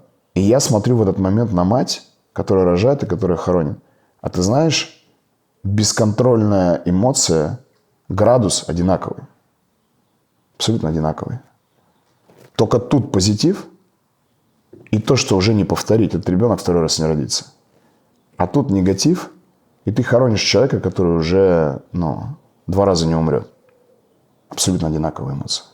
Я поймался на мысли, что я это уже видел, но просто там позитив, а здесь негатив. И все. А сколько тебе было, когда брат умер? 31 год. Для меня была огромная потеря. А при этом ты знал, что... Конечно, я знал, я лечил, я помогал. Сколько было разговоров, сколько было до всего там просто без конца. А это обстоятельства, это 90-е или это склонность это человека? Семья. Почему я, например, еще максимально хочу биться за Платона? Потому что брата отчим на него забил. И он оказался на улице, и все. Я не хочу забивать ни на кого. Да, тяжело, да, будем договариваться, да, будем как-то... На детей нельзя забивать.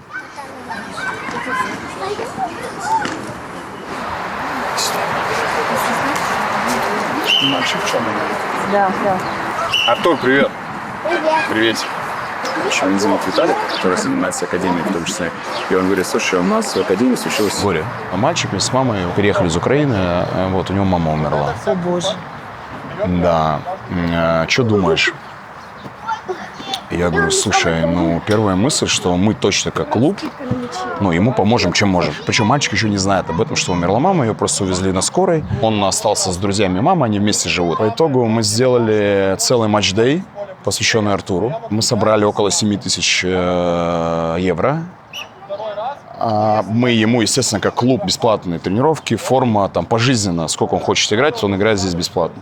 Команда в Лимассоле, живу в Пафосе, захожу там за цветами там, для жены, и мне вот девочки, которые продают цветы, они говорят, мы вот слышали, типа, спасибо вам, что вот вы поддерживаете парня. И я лечу из Барселоны, летит семья из Беларуси со мной в Ларнаку. И вот прикинь, взрослая пара, 2 детей, тоже взрослых. И они мне дают 15 евро. В эти выходные у вас игра, вы собираете деньги Артуру, передайте 15 евро от нас. Вот про это футбольный клуб «Красава». И вот он тренируется. Для него вот эта команда, она ему помогает преодолевать все жизненные трудности. Но эта команда, она про спорт или про детство? Про детство. Во-первых, у нас, не поверишь, у нас в школе всего 3 месяца, но у нас уже есть запрос на франшизу. Дубай, Казахстан, то есть, там хотят, чтобы «Красава» был там дальше, да, распространялся. Но мы пока это не делаем, объясню почему, потому что нам нужно еще здесь сформироваться до конца. И знаешь, какая штука? У нас есть правила для тренеров. У нас нет плохих детей. У нас нельзя на них орать, это невозможно. У нас ребенок должен получать прежде всего удовольствие. Не надо из них растить чемпионов, там, профессионалов здесь и сейчас. Говорит Савин, который все-таки сделал большую профессиональную карьеру. Я сделал большую профессиональную карьеру, но на меня с 6 лет орали, блядь, что я должен, что это. Я видел столько детей, перехававших футбол лет так к 12, когда придет отец какой-нибудь, ты должен, ты давай, ты это. Да ничего он не должен. Он должен приходить сюда и получить удовольствие. Он должен кайфовать от того, что он делает. Будет он футболистом, не будет. Да это уже, подождите. Это уже мы разберемся там дальше. Он сам решит. Кто был самый крутой твой тренер? Их было, наверное, 3. Это Гус Хидинг, это Слуцкий и, наверное, Оленичев. Хороший набор. Хорошие они все разные, и причем Слуцкого-то я вообще помню еще, когда он Олимпию тренировал, по сути, после университета, он был супер молодой тренер. Мы были в интернате в Волгограде, его Олимпия была, там вообще там еще пацаны, мы их ходили смотреть, они там разрывали всех по своему возрасту в чемпионате России. И вот этот эмоциональный молодой тренер, там Леонид Слуцкий, там же многие из них потом в сборной заиграли, Адамов, Колодин, но ты на него смотришь, это что-то было, как я не знаю, какой-то Юрген Клопп, молодой Юрген Клопп, Пеп Гвардиола. А раньше представление о тренере, это был такой советский мужик, который, бежать там туда-сюда. И все такие были вокруг. А тут появляется что-то новое. Мне кажется, что он в те времена был одним из таких вот, знаешь, там, новое поколение тренеров. Поэтому однозначно Гус Хидинг абсолютнейший топ, абсолютнейший гений. Леня Слуцкий, Леонид Викторович, и, конечно, что Дмитрий Оленичев. В Оленичеве, причем мне нравилось, тоже, опять же, уровень психологии, это, видимо, вот этот спартаковский менталитет. Что бы ты ни сделал на поле, он тебе всегда говорит, молодец, но ты можешь лучше, ты можешь больше. Он тебе всегда повышает планку, и ты знаешь, как это работает? Ты уже выходишь, завышая себе планку, если ты даже вот где-то половинку от нее делаешь, это уже кайф. То есть ты там, знаешь, у нас был прикол, у нас было взвешивание в Туле, и у меня что-то килограмм плюс. Килограмм плюс, такое, знаешь, оно где-то вода, где-то что-то еще, это не супер много, это же там не 5, не 6, не 7. Но все равно плюс. А мы на первом месте, все у нас там классно. И мы летим играть в Ингушетию, прямо вот с самолета на игру. Первый тайм, ведем 2-0, я забиваю гол, вообще все, изи катка. Он заходит в раздевалку, он недоволен. Мне не нравится, как ты играешь. Мне не нравится, ты плохо, у тебя этот лишний килограмм. Видимо, у него там, знаешь, где-то этот килограмм осел в голове. Мне не нравится, ты можешь больше, иди еще. Я вышел, еще мы забили, по-моему, 2, я 1 из 2 забил. То есть он вот так вот делал. Это круто. И сколько из Тульского Арсенала, когда мы играли во второй лиге, там ребята, которые выше Ельца ничего не видели, там многие в премьер-лиге сыграли. Из-за того, что он задирал их планку, и они выросли. Поэтому у нас в клубе или там в детской школе очень важно, как ты мотивируешь этих ребят. Ты можешь вспомнить момент, когда ты сам себе сказал, что с футболом все? 1 сентября, закрытие трансферного окна, мне 31 год. У меня было 2 травмы до этого, я не нашел себе команду, родители были в Петербурге. И я захожу к ним в комнату, и прям вот топор висит. То есть, прикинь, там вот у них сын, без образования, после травм, без каких-либо накопленных денег. Это последний день, когда я могу найти команду, и я не нахожу. Типа, что дальше? 31 год, перспектив, ну, по сути, какие перспективы, да? Вот я помню этот день, я пришел и сказал, что у меня куча личностных качеств, которые я могу развивать, я пойду учиться, я пойду работать, и я все смогу. Я им в очередной раз пообещал, что все будет хорошо, не переживайте. И как только я поставил точку, буквально через пару месяцев мне написал Юра Дудь, что открывается федеральный канал спортивный. Типа, я всегда считал, что тебе нужно там попробовать себя в кадре. Будет еще у нас супер соведущий, если это получится, там суперзвезда. Давай попробуем. Я говорю, вообще какой вопрос? Конечно, попробуем. А вы с Юрой знакомы до этого? Да. Юра приезжал как раз меня, когда Хидинг вызвал в сборную первый раз. Он с журналом «Про спорт» приезжал брать у меня интервью. Я из-за него, правда, опоздал, из-за того, что меня долго интервьюировали, я там что-то переодевался в какие-то черные водолазки. Но я же и в Перми тогда играл, там же это серьезный город. Яркие водолазки не пойму, там черная водолазка, что-то я там где-то там рассказываю про свою жизнь. Какой я классный, как я рад, что меня Гус Хидинг вызвал. И я прибежал к номеру, я со Славой Малафеевым жил, а номер закрыт.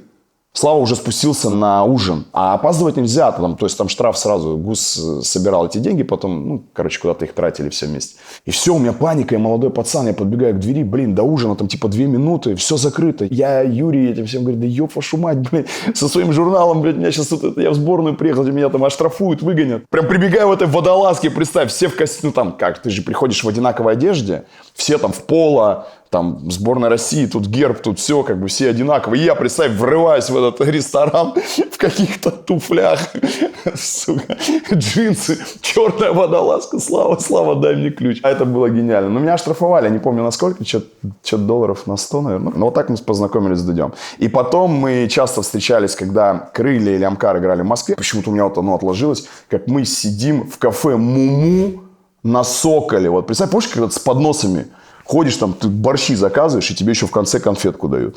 Вот я помню почему-то вот эту встречу. На втором этаже там было, На втором этаже. И вот мы там вот как-то с Юрой встретились, что-то на обед. Интересные воспоминания. И я рад, что Юра, кстати, сейчас болеет за нашу команду. И дети даже его болеют за нашу команду. Для меня это очень приятно. Мы недавно им форму передавали, и Юра был на игре. Круто, он кайфанул от того, что, какая у нас атмосфера здесь. Понятно, что все очень скромно. По-деревенски, да, но, тем не менее, атмосфера классная. В этом есть энергия. Раз уж мы говорим про Юру, очень много комментариев к твоему выпуску про украинских футболистов. И вообще очень много по сети ходит слухов о том, что это Юра надоумил тебя снимать фильм про украинских футболистов сразу после начала полномасштабной войны. Я советую с Юрой, на самом деле мы не так часто... Вы до сих пор кореша? Мы до сих пор кореша, но у нас такая интересная дружба. Это тот случай, когда мы можем быть корешами, но, созваниваться раз, например, в полгода, допустим. Нам не нужно созваниваться, раз в неделю. Братан, как дела? Чем занимаешься, да? Я знаю, что он болеет за Барселону, дети его болеют за Барселону. Я смотрю какой-нибудь матч крутой и пишу, Юра, это фантастика. Он говорит, да я на стадионе, мы сами в шоке, здесь кричим. Потом мы можем месяца 2, вообще 3 вообще не созваниваться. Но по поводу, если говорить про выпуски, и он тебе скажет, и я никогда не обсуждали, вообще, поверь мне, никогда не обсуждали. То есть даже не советуете? Даже не советовался, в принципе, говорю, в первый же день, 24 февраля, я написал, Даша, мы уезжаем. Все. Тут ни до Юры, ни до кого было. Я просто говорю, мне все понятно. Есть определенные причины. Мне до этого за несколько месяцев угрожали в России. То есть у меня была встреча, приехали 4 таких огромных человека и просто тебе угрожают, что они изнасилуют твою 2-летнюю дочь. И мне тогда уже было, все понятно. А это почему было из-за Газаевского интервью? В принципе, из-за моей такой резкой деятельности, в адрес футбольных всяких людей, Жень, ты уже слишком резко и прямо задеваешь тех людей, которые на футболе зарабатывают огромные бабки. Ты же взрослый человек, подумай, надо ли тебе, в принципе, настолько пыхтеть, да. Прямо открыто сказали, что, если ты будешь такой градус держать, мы просто тебе снимем видео, как мы насилуем твою 2-летнюю дочь. Я пробил номера, то есть регион туда, я не буду сейчас говорить просто конкретно куда, но туда, в сторону Кавказа. То есть огромные люди с пистолетами, с ножами. Тебя просто выдергивают. Но мне не страшно. То есть как-то не страшно? У меня свой порог страха. Мне всегда было интересно, когда тебе реально угрожают, что ты чувствуешь. Ты хочешь там какой-то агрессии сразу, либо тебе страшно, либо ты, может, там, я не знаю, там, в обморок хочешь упасть. Вообще не страшно, единственное, очень противно, неприятно, прям вот до смерти неприятно представлять, что может прилететь твоим близким, ну, тем более детям. Вот это неприятно. И я просто понял, я попробивал, от кого пришли, кто пришел. По классике, знаешь, это Toyota Land Cruiser, там прям чисто классическая ситуация. И понял, как оно, в принципе, в очередной раз убедился, как оно устроено все. И я уверен был, что что бы они ни сделали, этим бы людям ничего не было. И в какой-то момент, когда вот ты собираешь такой вот свой пазл, да, пазл реальности. То есть к 24-му у тебя достаточно 24-му у меня был пик, я все понял, я говорю, ребят, все, поехали. Но Юра вообще никак не участвовал. В отъезде, да, но фильм. Вообще никак. Я очень жалею, что я не снял зумы, когда мы собирали. У нас была команда на канале. В этой команде они все разъехались и нормально. Это YouTube, да? YouTube, да. Мы собирали, вот мы выходили каждое утро, и мы вот по сути по крупицам собирали этот выпуск. И вот прикинь, сидят 4 взрослых мужика. Редактор парень из Украины, монтажер был парень из Казахстана.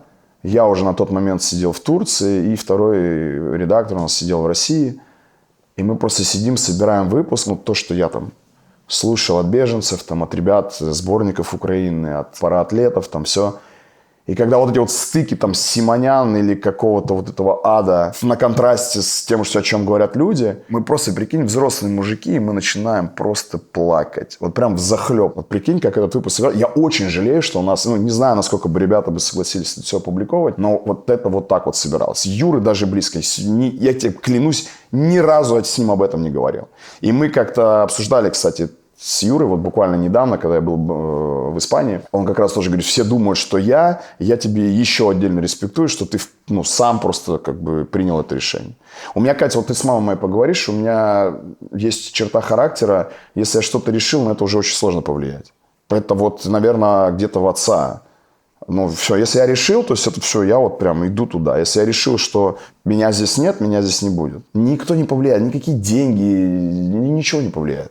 Почему ты пошел не в тренеры, а в президенты?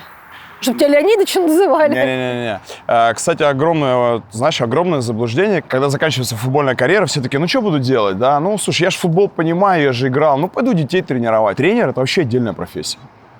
Детский тренер – это отдельная профессия. Этому нужно учиться, это нужно этим жить, это надо, реально жертвовать всем, ради того, чтобы стать тренером. Я не готов стать тренером, я не мечтаю стать тренером, но быть руководителем команды и строить весь этот проект и нести за него ответственность, вот это была моя мечта. Основные конфликты в спортивных командах – это когда президент клуба лезет в тренерскую работу. Никогда. Берем игрока, не берем игрока. Никогда. Давай, берем игрока, не берем игрока, это все-таки должно быть такое коллегиальное решение, да, то есть философия клуба, во что он хочет играть, под это подбирается тренер, подбираются игроки, и вместе спортивный отдел, финансовый отдел, президент и тренер, условно это согласовывают, да. Но, когда ты взял тренера, когда ты уже собрал команду, лезть туда и говорить, кого ставить, никогда в жизни я не приду и не скажу, чувак, поставь вот этого футболиста. Или в перерыве зайду, поменяю вот этого. В этом году я зашел один раз в раздевалку. Причем я понимал, что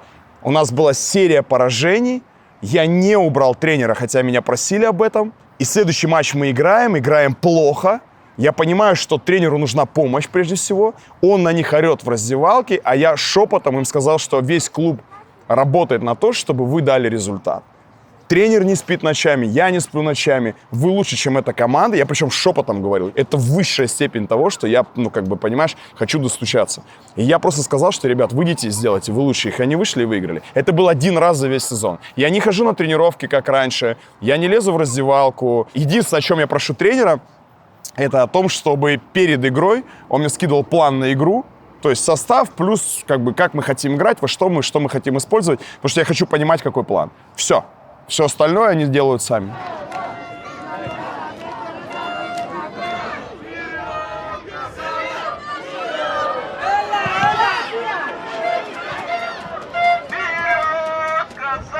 А кто придумал канал «Красава»?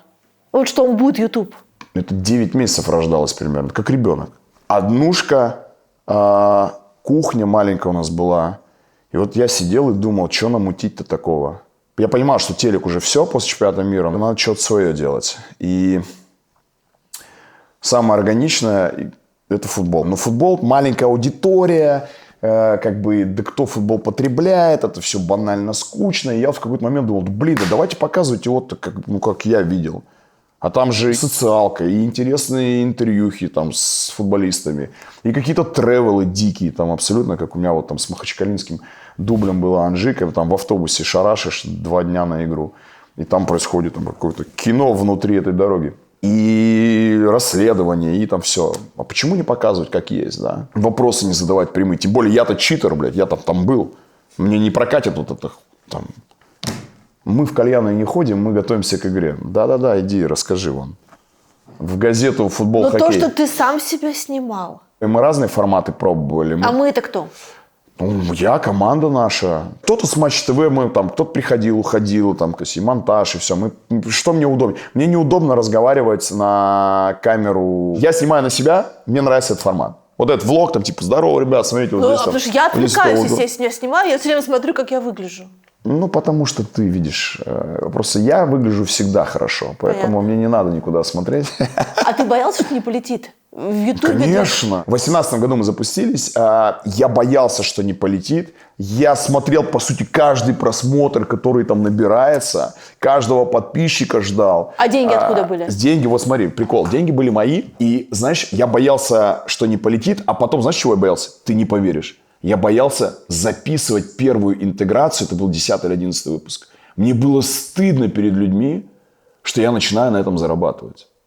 Прикинь, это только 10-й какой-то там выпуск уже. Карта, господи, что там было? Мир или хер его знаю, уж не помню. Я помню Белорусский вокзал, там что-то про тревел, про эту карту, какая-то должна быть такая же тематическая локация. И я вот это вот снимаю, и мне так стыдно, что я как бы людям даю первую рекламу. И, конечно, удивительно. Ты вроде делаешь классный продукт, ты много путешествуешь, ты много тратишь времени, много тратишь денег, и тебе стыдно как бы людям, даже ты не с людей берешь, бля, ты просто, ну, как бы им рекламу показать. Вот мне было страшно начинать, и полетит или нет, и было страшно делать первую интеграцию и начинать зарабатывать на своей вот этой вот родной аудитории. Но в итоге все деньги, которые у тебя оказались, и которые в итоге ты сейчас спустил на свою команду, ты заработал на YouTube. То есть не футбиком, не на Матч ТВ. Не, смотри. Ну, не, на Матч ТВ мы тоже зарабатывали так или иначе. Но это в основном, ну, ты же понимаешь, я уже жил в Москве, встретил Дашу, да. То есть мне было куда тратить деньги. И там деньги-то не колоссальные. Там нам платили, не секрет, в принципе. Нам за культуру, за каждую серию платили там 40 тысяч рублей, Юрцу, по-моему, 50, если я не ошибаюсь. То есть там, это не космос деньги. Плюс эфиры, плюс комментирование. Конечно, что большие деньги, они пришли, нормальные деньги, они пришли YouTube. Когда ты уже занял какую-то нишу и стал делать там миллионные просмотры, это понятно, всякие рекламные амбассадорские контракты, и беттинг, и виза, и шампунь, и Kia, да много чего было. Я купил там жилье себе в Москве, нам, и потом это все продал, и вот мы в первый год вложили здесь в футбольный клуб. По сути, если футбольный клуб умрет, то я потеряю все, что я заработал. Ну, ничего страшного. Сигала? Кала? Very good. It's okay. Это деда, короче, он директор стадиона здесь. Он в день игры такие здесь пончики делает. Он не говорит по-английски, мы на греческом с ним шарашим ломаном. Это кумбарас мой. И когда забивается гол моей команды, он прибегает снизу наверх, и мы обнимаемся. Yes. Да, вот так. Это мой дедушка. Мои дедушки умерли, а вот у меня этот остался. Ну, пообнимайся с ним. Все, Катька, а? Что творит? Представляешь, как классно, да? Когда тебя киприоты принимают, то это все. Они с одной стороны, принимают именно как вот своего. Они же видят, что как ты относишься, что ты здесь живешь, что ты ко всем нормально относишься, что ты всех уважаешь. Ну, это важно. Здесь именно отношения намного дороже, чем деньги. Если в России за деньги можно сделать все, что угодно, здесь это больше про отношения. С точки зрения места, ты на Кипре уже стал своим, твоя команда уже стала частью, не знаю, культурного достояния, спортивного достояния этого острова? На Кипре, кроме футбола, если мы говорим прям глобально про спорт, ничего нет. Футбол у них и в политике, и в религии, и везде. Хотя все клубы частные. И я тебе приведу пример, что я возвращался с чемпионата Европы, где я снимал там для канала влоги, И я прилетаю в аэропорт Ларнаки, я показываю свой пластик, ID, и у меня там написано FC, красава, там, Freedom 24, там, LTD, это моя компания. И мне просто чувак на паспортном контроле говорит: о, я тебя знаю, ну, типа, понятно, что они тебя называют Пройдро Ипсонс, это президент Ипсоноса, типа, добро пожаловать домой. Меня сегодня, я тебя, когда ехал встречать, на заправке узнают люди, киприоты, я сейчас не говорю про русскоговорящих, поздравляют с выходом в высшую лигу. Мы едем после решающего матча, в машине я чуть превысил скорость, потому что быстрее хотел довести дочь домой. Меня останавливает полиция и поздравляет, тут же поздравляет тебя с выходом, мы тебя знаем, поздравляем. Все потому, что это футбол. Ты стал здесь своим. Это очень важно. Матч ТВ. Блять. Про это куча всего сказано, и куча сказано всего про там отношения с Тиной Канделаки, ее вкладом в Матч ТВ и так далее. И, честно говоря, повторяться совсем не хочется. Да ну их нахер всех. Но есть одна важная штука, которую сделали вы, и Юра Дудь, и ты, и все, кто в этом принимали участие, и конкретная программа «Культура», потому что вы переизобретали как будто бы новый язык футбола. Ты приходишь в эту команду из футбола. Да. Оттуда, где люди не особо разговаривают. Что ты прошел для того, чтобы научиться болтать? Во-первых, команда была классная. Многие ребята... А там все сделали суперкарьеры. Все сделали суперкарьеры. Алекс Аксенов, Федя Маслов, Тёма Нечаев, Танюшка, нежный Галимова. редактор, да, Юрец, я, и Лео, и Влада, ну там ребята, ну там просто кто-то прям пошел в медийку, кто-то не пошел в медийку. Ну слушай, там прям реально была талантливая, класснючая команда. И, конечно, внутри у нас были свои какие-то табу. Даже, по-моему, какой-то список был, я вот не помню. Не повторять вот эти вот шаблонные херню из разряда там валидольный матч или какую-то вот такую дичь несусветную, да, от которой всем уже прям вот тут вот.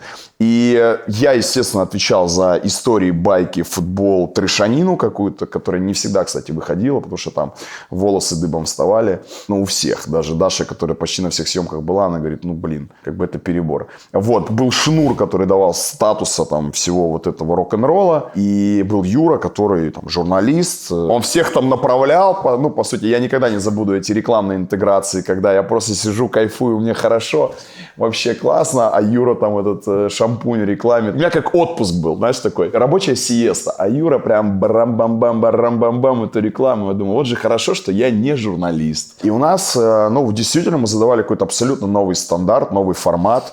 И можно сказать, что, наверное, это и было начало какого-то вот этого вот Ютуба. А тебя учили говорить? Я никогда не забуду первую съемку. Вот прикинь, Питер, какой-то ангар. Юра же секретный парень. Там, типа, у нас будет какой-то соведущий суперзвезда. Приезжает Шнур. Ну, естественно, все Шнура знают. Мы там все в шоке. Мы что-то там как-то это.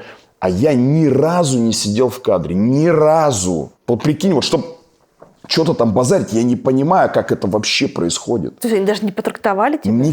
Что за люди вообще? Вообще никак. Так. Сидит Шнур, сидит Юра, сижу я. И мне надо сказать самую простую фразу, банальную. Типа, всем привет, это шоу «Культура», и сегодня мы обсуждаем тур там испанской Ла Лиги, в которой Атлетико Мадрид там обыграл Барселону. Включается камера, вот эта вот красная кнопка. Я 38 раз говорил эту фразу. Уже доходило до того, что Шнур просто сидел, курил. Сидели, да? А еще такой: Жек, ну скажи уже, ну вот так, ну просто расслабься, скажи вот так. 30, я проклялся.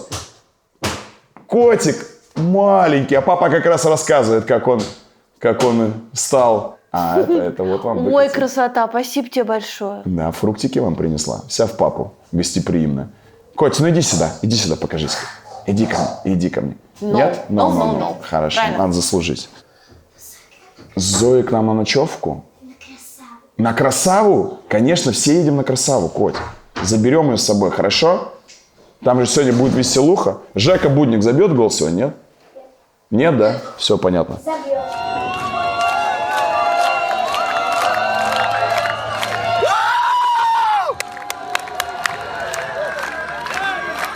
«38 дублей». 38 дублей. Ты знаешь, у меня даже в какой-то момент было ощущение, что я вот...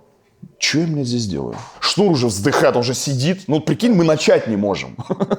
Не то, что мы там снять не можем, разогнать, там какие-то повторы, дубли, там, я не знаю, там какие-то брак по звуку. Мы начать не можем. Мы тут собрались и просто, там, не знаю, там 15-20 минут все вздыхают. А ты сидишь, вот это красное... Я никогда не забуду эту красную лампочку, которая загорается, и ты...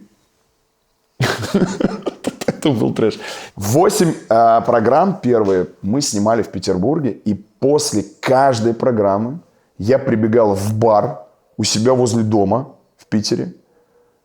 И просто, напивался громко, вот прям вот снимал стресс. Это был стресс. А потом вкатился, расслабился и все. Но это без образования, без репетиторов. Не было человека, который тебе сидел и говорит, а вот так. Никто ничего мне не говорил. Катя, понимаешь, какая уникальная штука?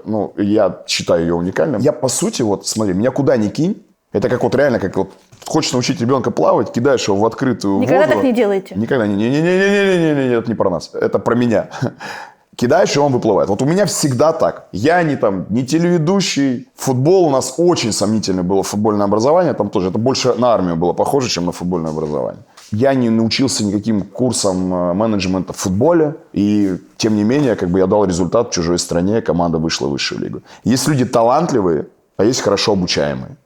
Вот я хорошо обучаемый человек. Я просто попадаю в среду, я начинаю анализировать свои ошибки, чему-то учиться, спрашивать советы, интуитивно что-то чувствовать. Понимаешь, и складывать какой-то свой пазл, который, как мне кажется, должен дать результат. Потому что со стороны кажется, что да, это такой логичный трек. Вот футболист, вот ведущий спортивного канала и комментатор, и вот уже своя, в какой-то смысле медиакоманда. Да. Но все те решения, которые ты внутри принимаешь, в том числе и медийные. Например, история с тем, как Красава играла в футболках, на которых были отпечатаны письма детей из онкологического центра. А у нас финансовый директор в Москве была Анастасия Дьякова, да, и она взаимодействовала с центром, где дети борются с онкологией. И она говорит, давайте подумаем что-то на Новый год. И я сижу и думаю, а что можно придумать, да? Просто прийти, понятно, дети после химии, ты даже детей не увидишь. И я говорю, давайте возьмем письма Деду Морозу. Что ты думаешь, пишут дети, которые борются за свою жизнь, что они пишут Деду Морозу, о чем они просят его? Ведь это же всегда какое-то обращение к какому-то чуду, да? Понятно, что кто-то просит какие-то игрушки, кто-то просит какую-то технику, но многие просили просто: Дедушка Мороз, можно я буду здоровым? И вот мы взяли эти письма в оригинале, прям с елочками, со всеми картинками, и нанесли на игровую форму. Мы вышли в этой форме, сыграли матч. Честно, не помню, как мы его сыграли. Но это был матч рядовой, клуба, то есть не медийный? Нет, это профессиональный матч футбольного клуба «Красава» во второй лиге России. Мы играли домашнюю игру, мы вышли все футболисты, причем все прям, и кто на скамейке, все. Мы сыграли игру и потом продали эти футболки, 25 тысяч каждый, и купили те подарки, которые можно было купить. И мы с Дашей нарядились с Дедом Морозом и Снегурочкой. Я помню этот день. И мы весь день... Потому что дети кто-то прям лежит после химии. Кто-то уже... Там же они приезжают лечиться, они живут в квартирах. И мы весь день разносили эти подарки этим детям. И в конце только дня мы приехали в больницу, где большинство детей после химии лежат на верхних этажах. И мы вручали эти подарки родителям. Выгружали. И на следующий день им дарили, но некоторые дети не дожили до подарков. Представляешь, некоторые дети умерли. И есть две истории после... Есть одна хорошая, есть одна плохая. Плохая история, что была девочка из Тюмени, к которой мы ездили домой. И у нее была уже то ли 8-я, то ли какая-то химия. А я тоже из Тюменской области. Вот мы подарили ей подарок, она показывала, как она снимает тиктоки. Очень жизнерадостная девочка, невероятная девочка. Естественно, мы поговорили про Тобольск. Она в Тобольске ни разу не была. И мы договорились, что мы съездим с ней в Тобольск. Я ее свожу в Тобольск, покажу ей город. К сожалению, она умерла. И позвонила ее мама мне и сказала, что она очень вспоминала ваш приезд и вообще позитив. Попросили меня помочь с оградкой, с памятником. У нас даже мы с Дашей даже вместе записывали тикток с этой девочкой.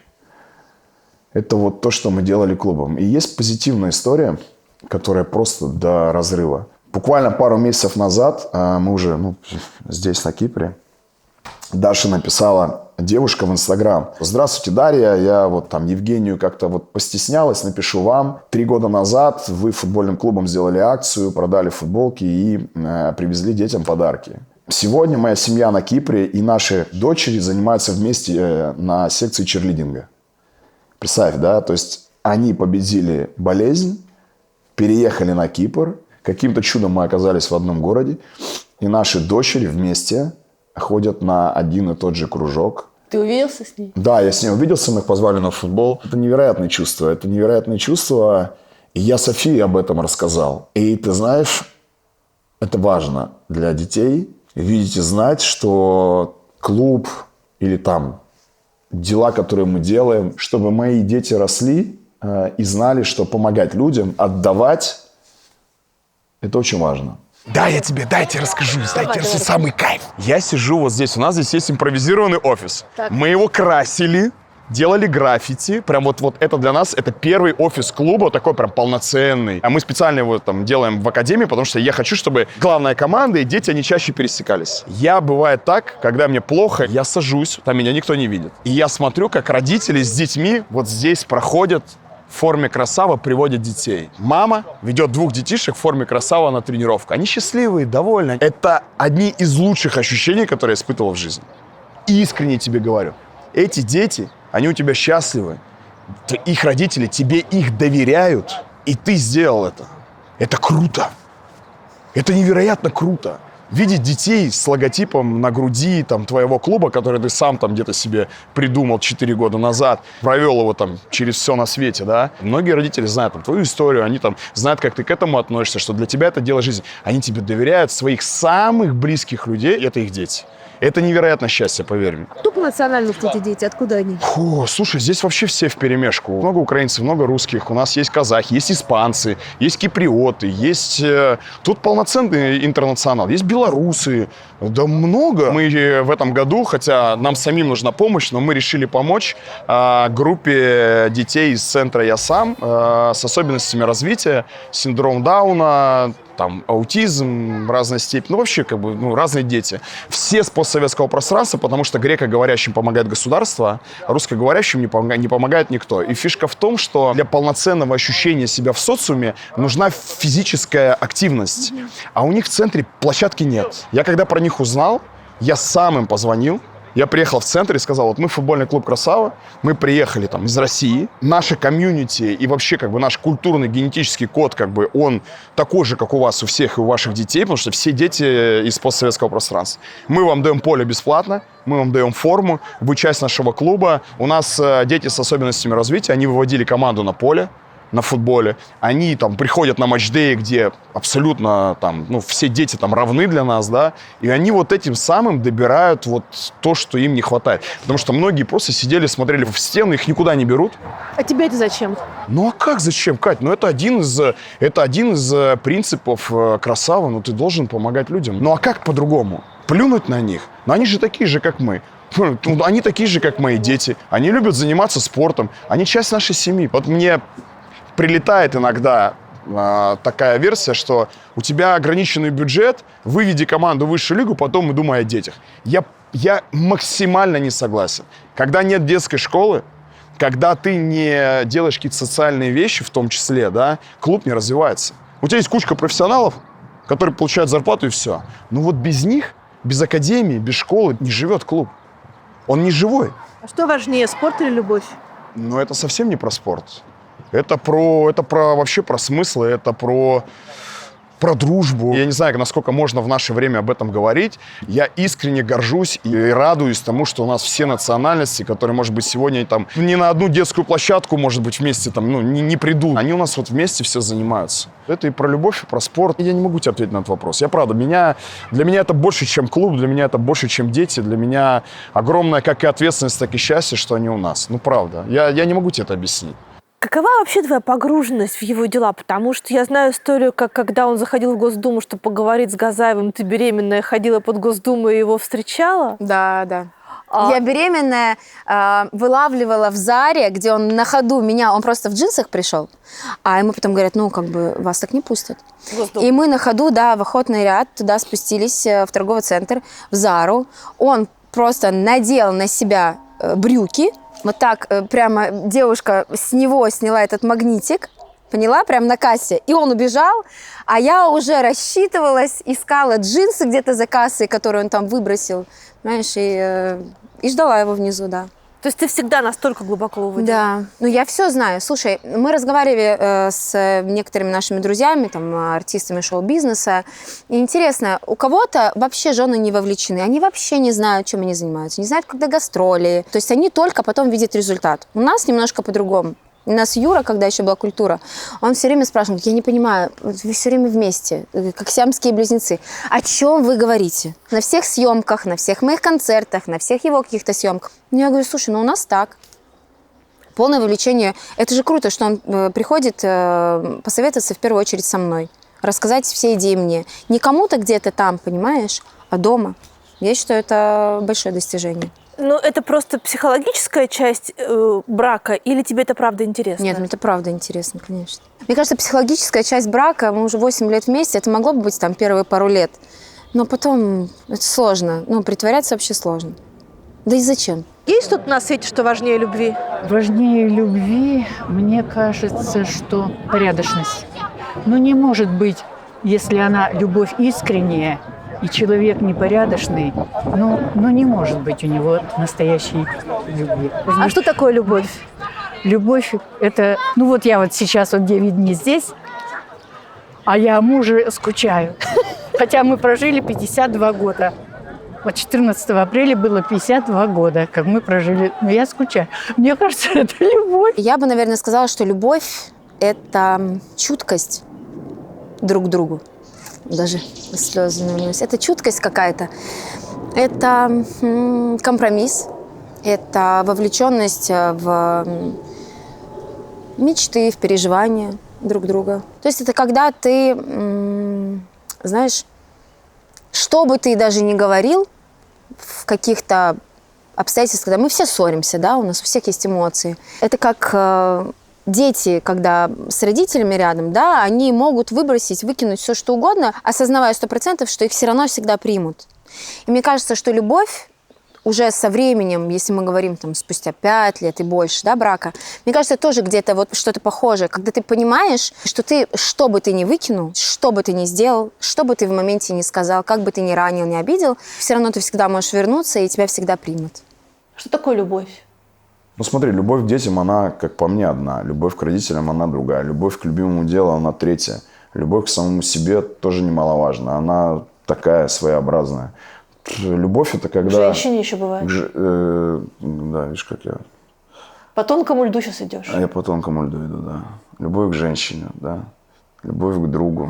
Ну что-то у всего этого есть общее. Мне кажется, это когда ты ради человека или дела, или готов пойти, по сути, на все. Готов наступить себе на какие-то, может быть, желания и принципы. А любовь – это уметь отдавать. Вообще не каждый человек умеет отдавать. Брать хотят все. Но вот отдавать любимому делу, детям, жене, сейчас все хотят брать.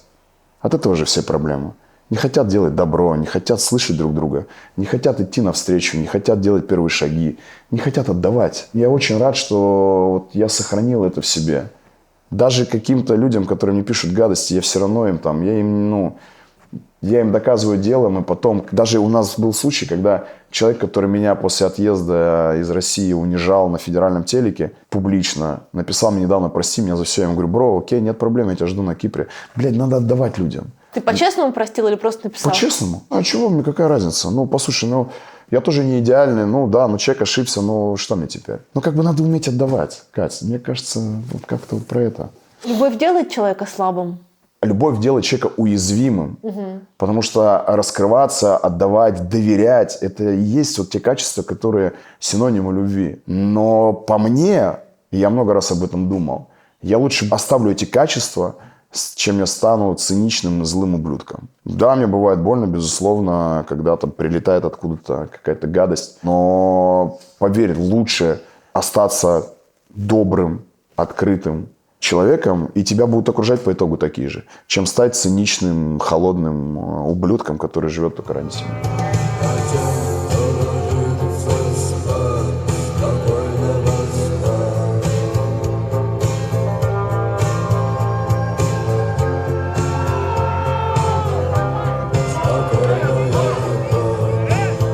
Родина или истина? Что такое истина? Что такое родина? Мне многие рассказывают, что я какой-то там предатель. Я вообще не предатель. Я люблю свою родину. Я причем люблю ее настолько, даже на уровне запахов. Я пожил практически во всех регионах нашей страны. От Владивостока до Махачкалы. Я много путешествовал по своей родине. У меня куча друзей осталось там. Я много разных дел там делал. Я обожаю кухню, я обожаю много чего обожаю. Поэтому я люблю свою родину. Это как, знаешь, как с другом. Любишь ли ты своего друга? Любишь. Но если твой друг начал заниматься какой-то херней, я считаю, что хороший друг придет и скажет, что типа, слушай, ты херней занимаешься. А не будешь все время потакать. Вот мне кажется, что в моем случае с родиной, я люблю свою родину, я очень люблю свою родину. Но на данный момент я считаю, что то, что делают люди, которые руководят этой родиной, я с этим не согласен. Вот и все. Поэтому я выбираю родину. Я выбираю родину, но не людей, которые ей руководят. Милосердие или справедливость? Подожди, нет, можете мне вот прям... Нет, справедливость я знаю. Милосердие – это что такое? Это же вообще субъективно. Для кого-то справедливость – это пойти и что-то вернуть там, то, что когда-то было исторически там наше, поубивав там сотни тысяч людей. Для кого-то справедливость. Для кого-то справедливость – это пойти убить в ответ. Вот я вот, например, своим детям говорю, что если тебя кто-то обидел, не надо его обижать в ответ. Это самое простое – пойти и в ответ ударить или убить. У меня был этап в жизни, когда меня очень сильно обидели. Очень сильно обидели. Ну, прям супер сильно обидели. Кто? Ну, близкий человек. Это когда ты перестал верить? Это когда я перестал верить. Я практически был на грани того, что я разочаровался в людях.